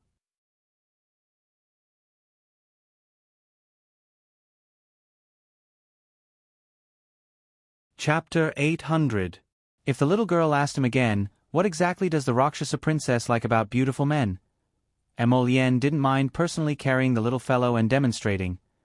The two casually entered an abandoned house, found a relatively clean room, and sat down at the table.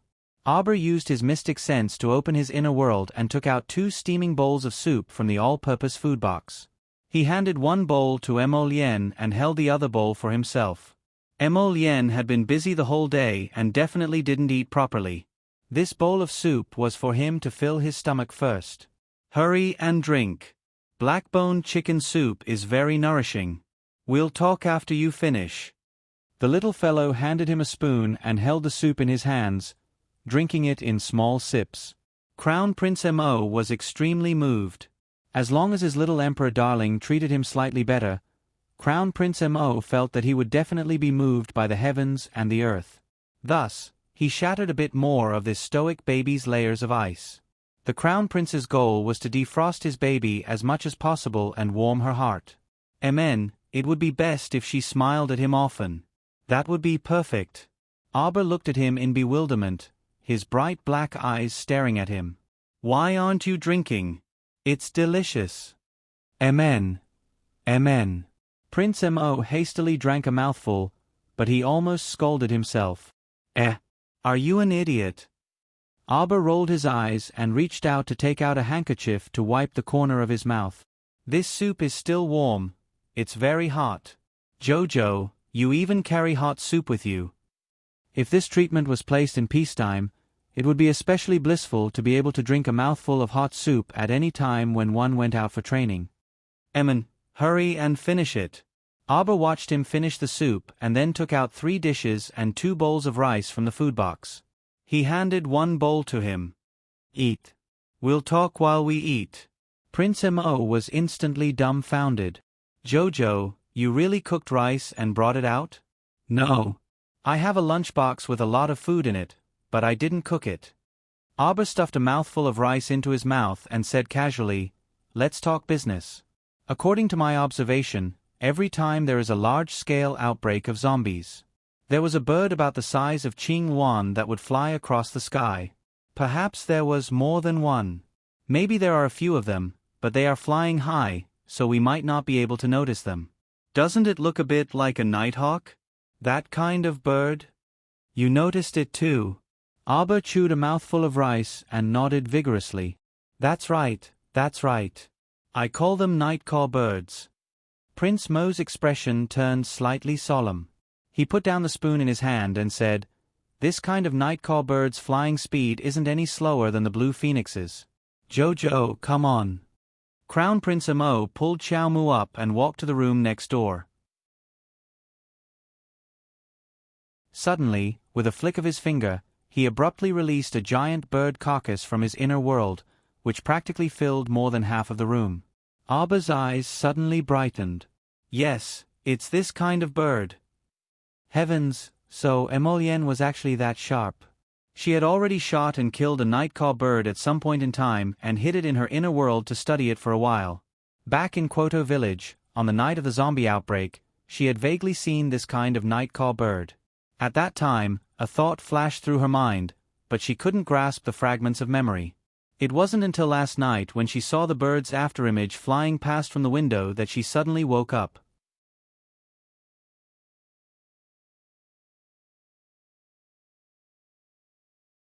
Chapter 801. She had seen this bird in her past life as well. Emolien, do you know what I'm thinking? Aba held Emolien's arm tightly, her expression changing slightly. I know, Jojo. You must be thinking. This disaster is not a natural disaster, but a man-made one. Emolien picked up Aba, and put the nightcaw bird's body back into his inner world. He turned to the original room and put her in front of the dining table. Aba looked at him with sparkling eyes. She loved talking to Emolien the most. Every time she said the first half of a sentence, Emolien would know what she was going to say next. It was effortless. Moreover, Emolien was too smart, and his observation skills were very strong. She only noticed the nightcaw bird's existence because of the experience she had accumulated in her past life. Emolien, on the other hand, only noticed it because of his meticulous observation. This man was so smart that people did not know what to say. If I'm not wrong, these nightcaw birds only spread the mutated poison at specific times. Aba quickly said, maybe these nightcaw birds are not omnipotent. You see, they have only appeared twice in the past 7 years. Emolien also continued, there's also another possibility, which is that a certain organization behind this has been researching the evolution of toxins for as long as 7 to 8 years. Before the poison evolves, they will not send out the nightcaw birds to spread the poison powder again. Aba's eyes narrowed, and she reached out her finger to point in circles on the table. When the mutated poison is spread, the poison powder will mix with the rainwater and flow into the ground when there is a storm. Therefore, the corpses that have just been buried will have a reaction. The mutated poison will make the corpses not stiff, and will even start to have the ability to move slowly. But at the same time, when it is absorbed by a living person, it can also cause some people to mutate. But this mutation is developing in a good way. Some of the people who absorb the mutated poison will mutate into people with special abilities. Emolien lowered his head slightly in thought, and raised his hand to look at it. Even I was not spared. My body has produced a special medicinal effect. Emolien's eyes gradually merged with Aba's. The two of them spoke at the same time and quickly said, usually, those who can mutate and become people with special abilities should be ordinary people. Mystic cultivators and body cultivators who have special abilities at the same time are only isolated cases. So, this poison is actually a poison that targets ordinary people. What was this? Survival of the fittest? The mutated poison could mutate some people into people with special abilities, while ordinary people without special abilities would die in large numbers at the hands of the zombies. In the end, the remaining ones should be mutants with special abilities. There would no longer be ordinary people in this world. Other than superhumans, there would only be mystic cultivators, body cultivators, and demonic cultivators. Are they crazy? Aba was furious. He slammed the table, and the bowl of rice bounced. What does the existence of ordinary people do to them? Why can't you give others a chance to survive? Jojo. Emolien hugged her tightly in her arms. The little girl angrily roared in agitation, do ordinary people deserve to die? Without mystic energy, no special abilities, no mystic beasts, no mystic weapons, nothing. Do poor people like them not have the right to continue living?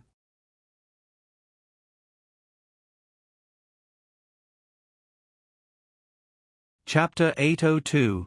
In her previous life, before the age of 16, she was this kind of ordinary person.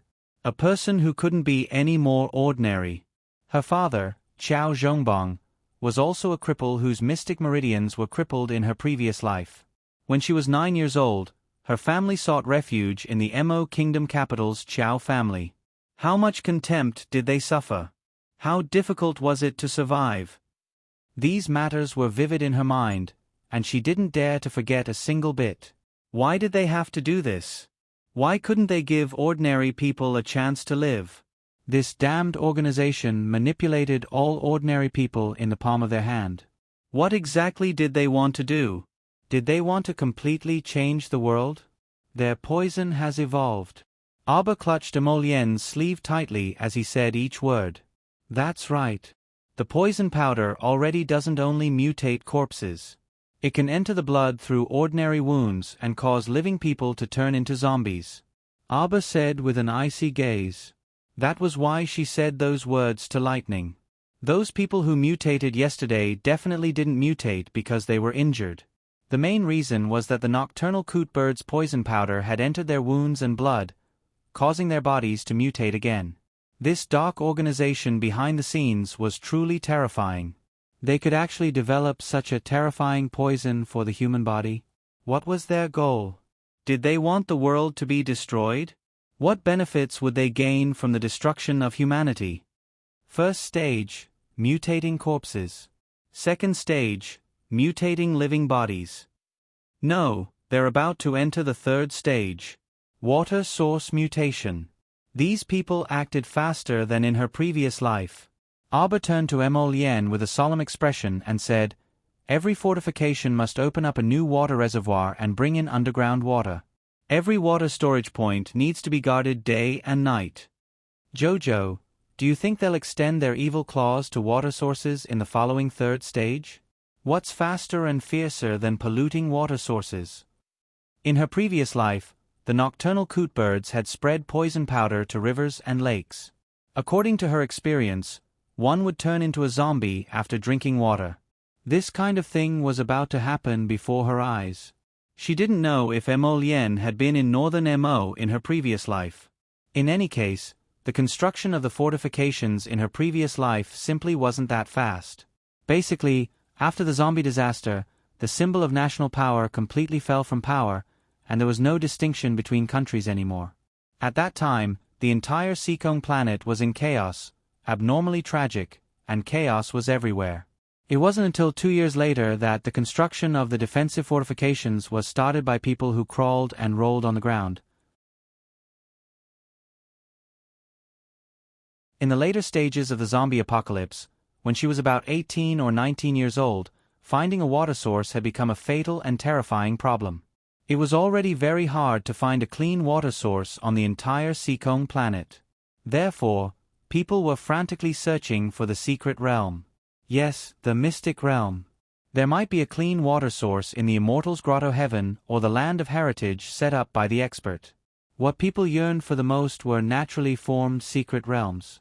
This kind of secret realm was like a paradise.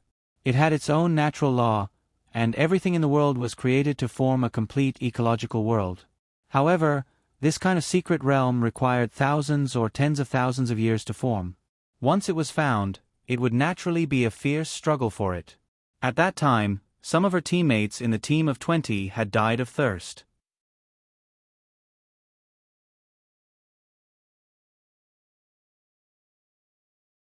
Chapter 803. If only she had a bowl of clear water back then, how great would that have been? She wouldn't have become all alone. Surviving in a hopeless situation was really tough. Watching her teammates die one by her side, her mentality would gradually become distorted. She still remembered. It should have been a flourishing May, but because of the destruction of large areas of vegetation, the withered leaves were as cold as the 12th lunar month. She could clearly see that among the withered yellow leaves, an 18-year-old black-clothed youth with a long sword on his back was walking towards her. His face was handsome, but his eyes were like a desert, expressionless when he looked at people or things. Who's that person? Arba used a dirty handkerchief to wipe off the bloodstains from the hunt just now. Oh, a newcomer, called Little Six. The young girl fiddled with a palm-sized sweet potato from the fire. She reached out to take it, but it was so hot that she couldn't stop pinching her fingers and covering her ears. "I'll share half with you, little chow." "No need, you eat it." Arba stuffed the dirty handkerchief into her waist, her gaze following the black-clothed youth. "This person doesn't have a surname?" The young girl peeled the sweet potato and giggled. No. He's like a sawed-off gourd, no matter how others ask, he won't say what his surname is. He just said he's called Little Six. But his skills are not bad. Jojo, what's wrong? Emolien immediately noticed that the young girl's mood was not right. He hurriedly reached out to hug her and lightly patted her on the back. Arba retracted her wandering thoughts and looked at him intently. She said softly, Emolien, in my heart, there's always been a dream. I'll tell you later. Arba pursed her lips and patted his chest. Finish the food, don't waste it. Okay. Emolien didn't ask any more questions. She reached out and gently pinched her little chin. She said casually, Jojo, no matter what happens, you just have to remember that I won't leave you. Xiao Mu's beady black eyes rolled, and an idea flashed through her eyes. She picked up the rice bowl with her small hands and vigorously nodded her small head. Jojo, you said that I'm not an ordinary person. Why would my ability mutate? Emolien asked Arba with a puzzled expression as she ate 2 mouthfuls of rice. Arba looked at him speechlessly. You might be a weirdo. Emolien's phoenix eyes abruptly turned round. His baby was joking with him. This joke was really not funny at all. The two of them quickly finished their meal. Arba threw the bowls and chopsticks into his inner world and pulled him out. Your Highness. Huifeng, do you want some buns? Arba tossed him a small bag of meat buns. Huifeng's eyes suddenly brightened, and he naturally nodded repeatedly. My, his crown princess, she was simply a living bodhisattva who saved people from suffering. They had been tossing and turning for an entire day and night, yet they hadn't had the time to eat a single bite. These buns were still piping hot, so there simply couldn't be any more loving. Emolien pursed her lips. Look at this bunch of brats. They had only starved for a night, yet they acted as if she had mistreated them. Emolien. There's an endless stream of those zombies outside no matter how we fight. Emolien held her small hand and led her outside. Someone must have deliberately lured them to Bailon City. It's possible that it's that underground village. The two spoke in unison, and they couldn't help but smile as they looked at each other.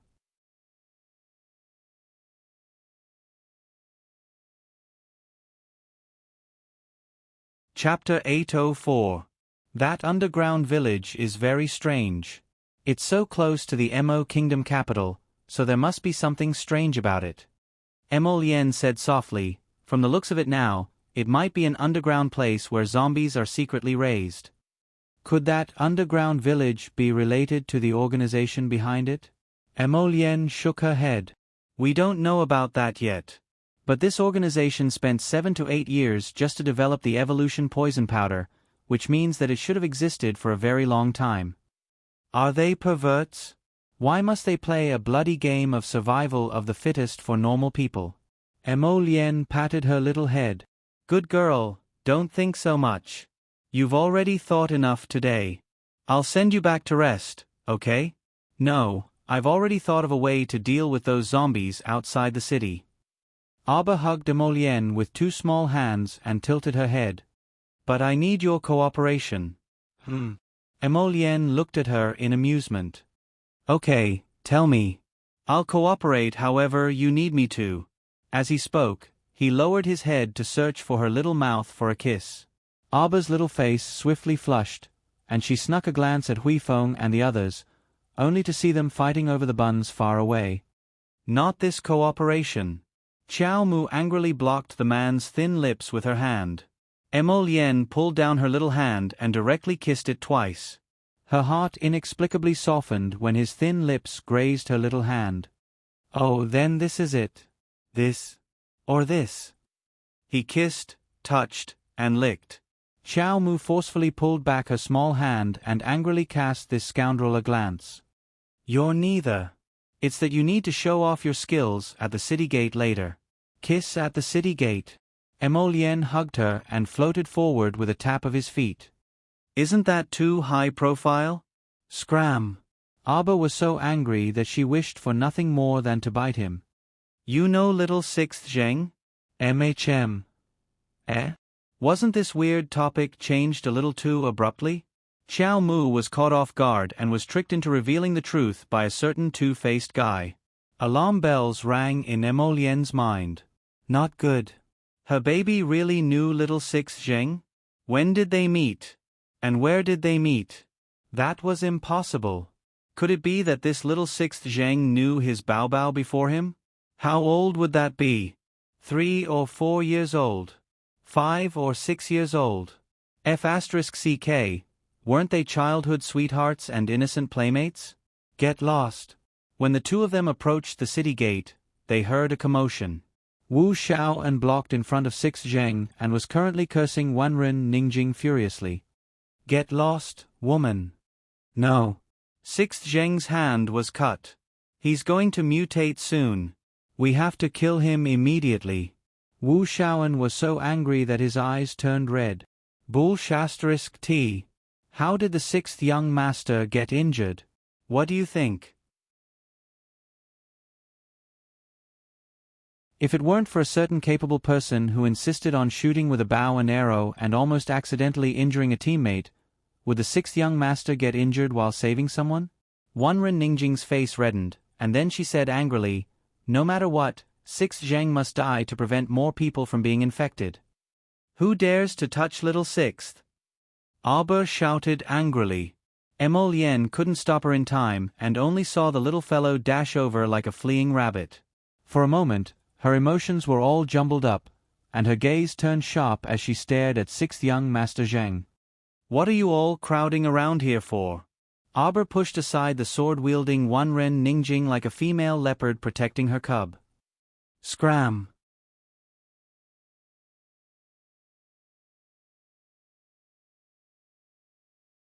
Chapter 805 Mo Kingdom Capital, Guanlun City, Jade Hue Parlor. It was not yet night, but business was already flourishing. The girls were greeting and sending off guests at the entrance, bustling with noise and excitement as they sang and danced in celebration.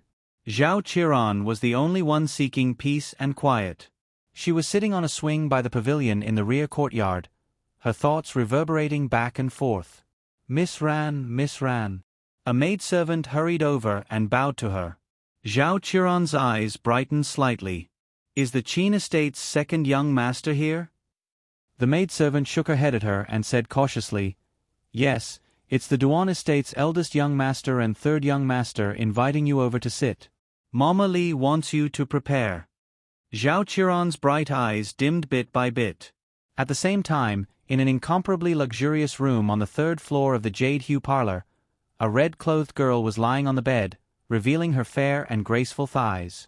She was gently waving a silk fan in one hand. Princess. Snake Beauty is here. Let her in.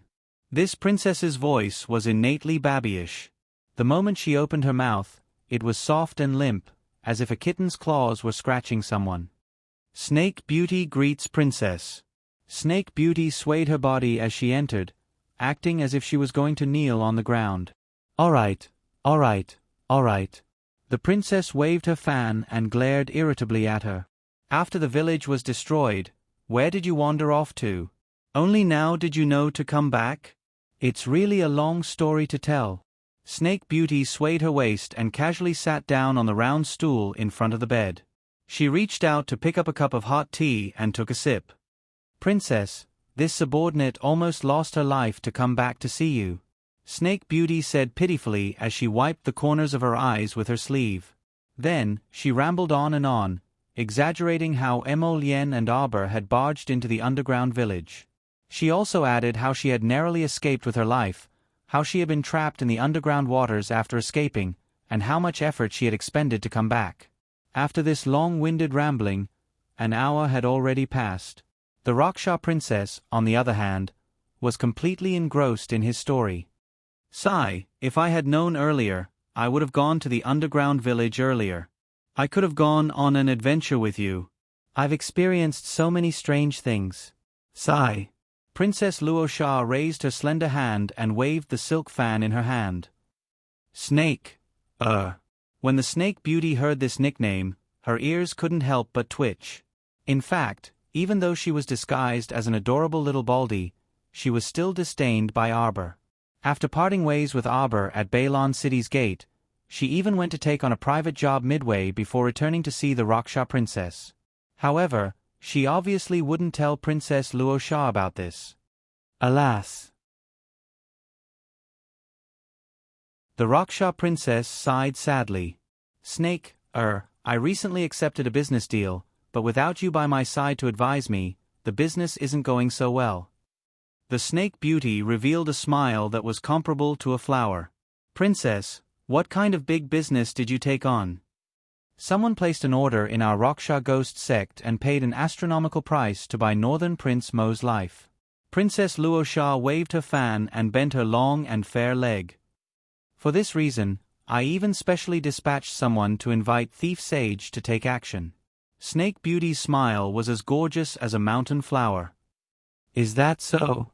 Then Princess, you must have succeeded. Not really. Princess Luosha sighed softly. Until now, those little cuties of mine haven't even been able to enter Balon City's city gate.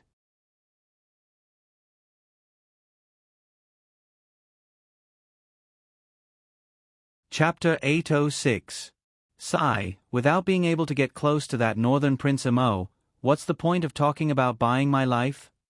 Princess Luosha touched her smooth skin and said softly, the most despicable thing is that I actually didn't see that legendary thief sage this time. Originally, I was secretly hiding in a dark place to take a look at him. Princess Luosha said indignantly, unfortunately, I didn't even see a single feather. The Snake Beauty's mouth twitched and she coughed awkwardly. Sigh, you're making my heart uncomfortable. Princess Luosha suddenly stood up and crossed her long white legs. She looked at the Snake Beauty with a smile. I heard that Thief Sage Ding Ting Ding is a pretty boy who looks pretty good. Moreover, he's a rarely seen playboy. Princess Luosha threw the handkerchief in her hand at the Snake Beauty's dumbfounded face. Hey! Princess Luosha's enchanting laughter sounded. Snake Air, look at your dazed face. Me? I like to conquer those playboys the most. The more playful they are, the more I like them, he. Princess, can you stop being so coquettish? Snake Beauty coughed. Your topic is a bit off topic. Weren't we talking about the assassination of Mo Kingdom's crown prince? Why are we talking about Ding Ting Ding now? Do you think there's a playboy in this world that I haven't conquered? Princess Luosha's curved eyebrows knitted together. She seemed to have thought of something and sighed deeply. That enemy. Snake Beauty's eyebrows trembled fiercely. She lowered her head and didn't say anything. Snake Air, do you think a woman like me isn't beautiful? Beautiful, beautiful, beautiful. Princess, you're the most beautiful, elegant, and feminine woman I've ever seen. Snake Beauty didn't even blink when she said this. Hey! Princess Luosha laughed sweetly. Snake Air, I like your glib little mouth the most. This subordinate's admiration for Princess is also like the endless Wanghai Sea domain. He. Snake Beauty made Princess Luosha laugh. She swung her long legs and laughed. Snake Air, you're the best. The moment you came back, you brushed away all my depression from the past few days. The Snake Beauty confidently revealed her most perfect smile. Princess Luosha reached out her soft hand and touched her own face. But I'm so beautiful, but I still can't conquer the cult master's licentious heart. Princess, have you ever thought that perhaps you and the cult leader aren't suited for each other? The Snake Beauty cautiously reminded her. How could that be? Princess Luosha immediately pouted and said angrily, I'm the sect master of the Luosha ghost sect, and he's the cult master of the demonic sect. We're both black-hearted goods. We're a perfect match. Snake Beauty. That's just what you think. What do you think my cult master is doing now? Princess Raksha rolled around on the bed while hugging her blanket. Don't be reckless, Princess, it's too painful to watch. The Snake Beauty ridiculed in her heart, but she still maintained a perfect smile on the surface. Didn't you just receive 2 beautiful servants? Don't mention it. They're so weak that they're already dead. The Snake Beauty was speechless. I don't think we have anything in common to talk about. Knock knock. A sound came from the door. Come in. The Raksha princess tugged at the thin robe that had fallen to her shoulders and looked at the door with seductive eyes. Princess, it's not good. The small team you sent to Balon City has all died, and their life lamps have all shattered. What? Princess Raksha sat up on the bed at once.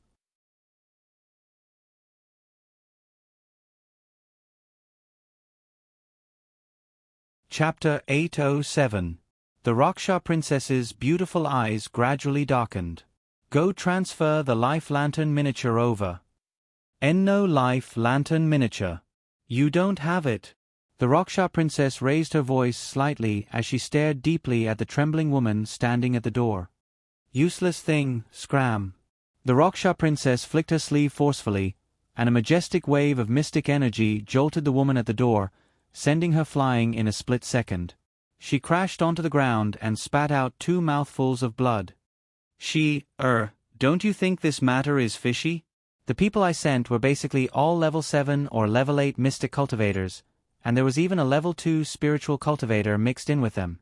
Isn't it strange that someone could annihilate this kind of team without a trace, and not even a trace of their life-soul miniature was sent back? The Raksha princess wouldn't have imagined that the reason her team could be annihilated was all thanks to that defensive thunder barrier spirit weapon she had sent out. It cleanly and efficiently annihilated everyone, not even leaving behind a trace of their life-soul. Before leaving, I even gave that idiot a spirit weapon. The Raksha princess said angrily, I don't know if this spirit weapon dropped in Balon City. How about you go look for it for me? That spirit weapon of hers was a spirit weapon with relatively strong attack power, so she couldn't bear to lose it just like that. Fortunately, it was a spirit weapon, so it was completely useless to normal people or mystic cultivators if they picked it up. I'm willing to serve you. The Snake Beauty bowed in greeting, a faint glint flitting through her eyes. She was still thinking about how to find an opportunity to meet that infuriating little stoic again. She didn't expect that the opportunity would be delivered to her like this. It simply couldn't be any more perfect. The Raksha princess tossed her a palm-sized stone. This item can sense spirit weapon waves within a radius of 5 li. Princess, then I'll be leaving. Take care of yourself. The Snake Beauty caught the stone and giggled at the Raksha princess. The Raksha princess shook her coquettish wrist at her. Forget it if you really can't find it. Remember to come back earlier. As she said this, she even threw the Snake Beauty a coquettish glance, which made the Snake Beauty choke on her saliva and flee from the room like a fleeing rabbit. Heavens, the princess's scheming gaze was too disgusting. It was truly an eyesore. The Snake Beauty's body involuntarily shuddered, and a stoic face inexplicably appeared before her. She tossed that spirit-testing stone in her hand, and her lips curled into an indifferent smile. Little stoic, I really don't believe it. I really don't believe I can't handle you, brat. What's that right face doing right now? The corners of the Snake Beauty's mouth curled into a smile. Then, her silhouette suddenly flashed, and disappeared in the air. At this time, Xiao Mu was standing in front of little Six Zheng, her icy gaze fixed on Wanren Ningjing, who had opened her mouth to rebuke him. Wanren Ningjing retreated a few steps in fright from Xiao Mu's gaze, which immediately infuriated her brain-dead fan, Kong Rumio. This crown princess was abusing her power to bully people again. She was simply using her connections to intimidate others. Kong Rumio immediately jogged to Wanren Ningjing's side and hooked her arm around Wanren Ningjing's. She glared at Arbor as if they shared a common enemy. What are you doing? Did our little Jing say anything wrong? Six Zheng's hand was cut. He's about to mutate and become a zombie. If you don't restrain him now, can you restrain him if he loses control of his mind?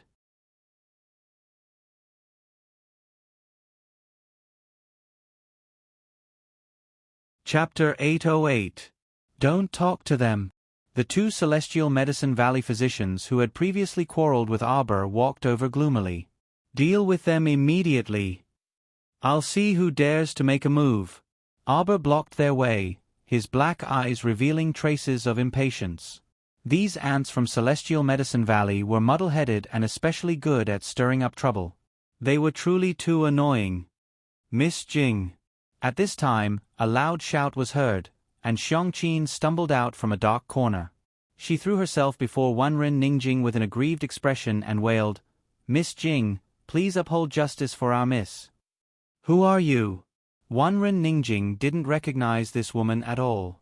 On the other hand, the two Celestial Medicine Valley physicians asked hesitantly, "Are you Junior Sister Feng's personal maidservant?"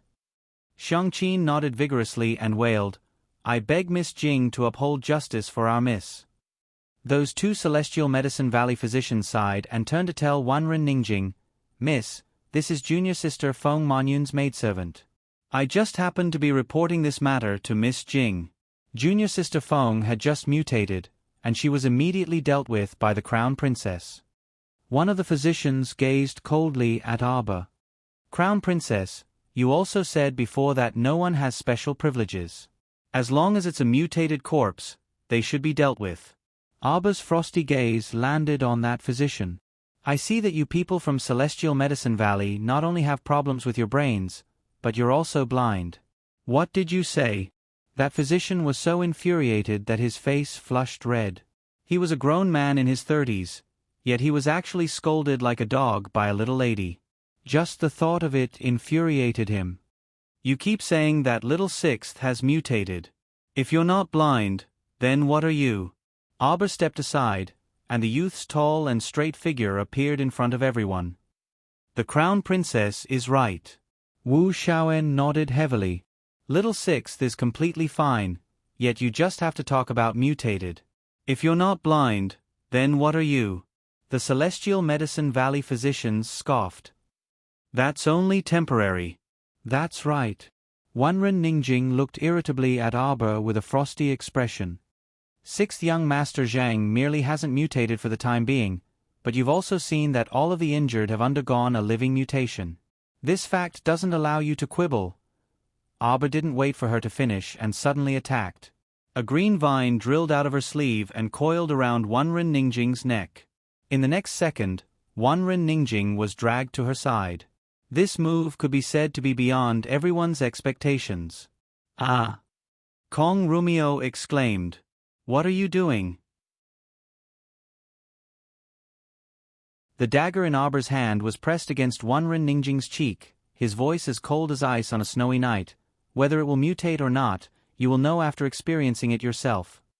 "Ah!" Wanren Ningjing and Kong Rumio screamed in unison. Wanren Ningjing couldn't help but shudder all over. She felt that incomparably frigid dagger stick to her skin like a viper, abruptly slicing open a shallow wound on the side of her chin. "Your Highness Crown Princess, please stay your hand."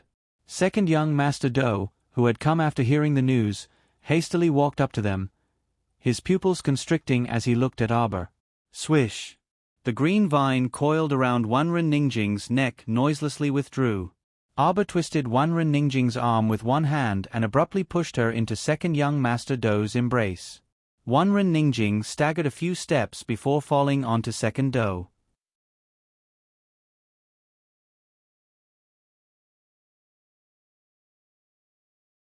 Chapter 809. You'd best keep an eye on them. Don't test my patience again and again. Arbor glared at second Do and the others with an impatient expression. Second young Master Do inexplicably felt that the little girl in front of him was slightly hostile towards him. But why? Ahem, ahem, ahem. Junior Martial Sister Wanren's coughs beside him attracted his attention. Second Do lowered his gaze and looked at his junior martial sister with a slightly complicated expression. His junior martial sister had been so easily frightened by the Crown Princess that her entire body was trembling, and her footsteps were unsteady. He reached out to support her and said, "Junior martial sister, it's fine. Relax, don't be too nervous." Tears gushed out of Wanren Ningjing's eyes, and she wept endlessly. "Senior martial brother, I won't turn into a zombie, right? Senior martial brother. You won't. It should be fine." The Crown Princess was cold-hearted, but she wasn't someone who would kill indiscriminately. Although this little girl was young, she handled matters with great propriety and was much more shrewd and ruthless than junior martial sister Wenren. Second Do looked back at Arbor with a complicated expression, but he saw that the latter didn't even glance at them out of the corner of his eye as he led little Six Zheng's group away. However, Kong Rumio was furious, and she scuttled to Arbor with her sword. "Stop right there. Junior martial sister Kong, come back." Second young master Do shouted. Kong Rumio's sword-wielding hand slightly stiffened, and she turned around with an expression of disbelief. She looked at second young master Do with an aggrieved expression and said, "Senior martial brother, she was the one who injured people. She was the one who injured Miss Jing. I'm telling you to come back." No matter how good second Do's temper was, it was almost worn out by Kong Rumio. If Wenren Ningjing hadn't been on good terms with her, Kong Rumio wouldn't have been worthy of standing by his side with her character and medical skills. She simply didn't know what was good for her. She clearly knew that she wasn't the crown princess match, yet she still insisted on throwing her life away. Second young master Do was a smart person, and smart people disdained associating with a group of idiots. Kong Rumio indignantly withdrew her sword. Her gaze met with Arbor's cold gaze, and she inexplicably shuddered. Second Do was now a little regretful. Why had he agreed to his master's request to bring this group of burdens out to practice medicine and gain experience? He was the last disciple of the Old Valley Master. Wenren Ningjing was the Old Valley Master's granddaughter. According to reason, Wenren Ningjing was his martial niece. Usually, she didn't need him to take care of her. However, because Wenren Ningjing was Elder De Yuan's only disciple, she was nominally his junior sister of the same generation. Martial uncle De Yuan had given Wenren Ningjing to him for this experiential training.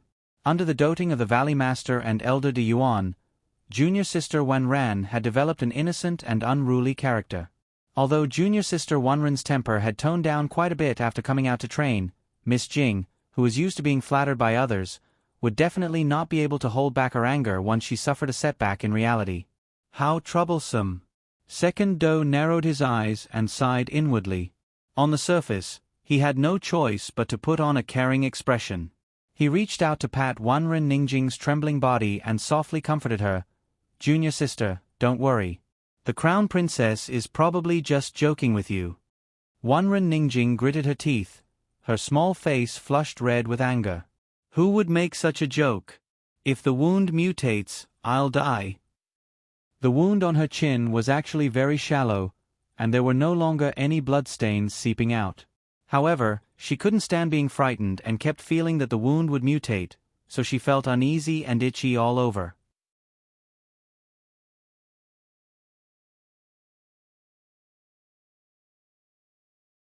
Chapter 8:10.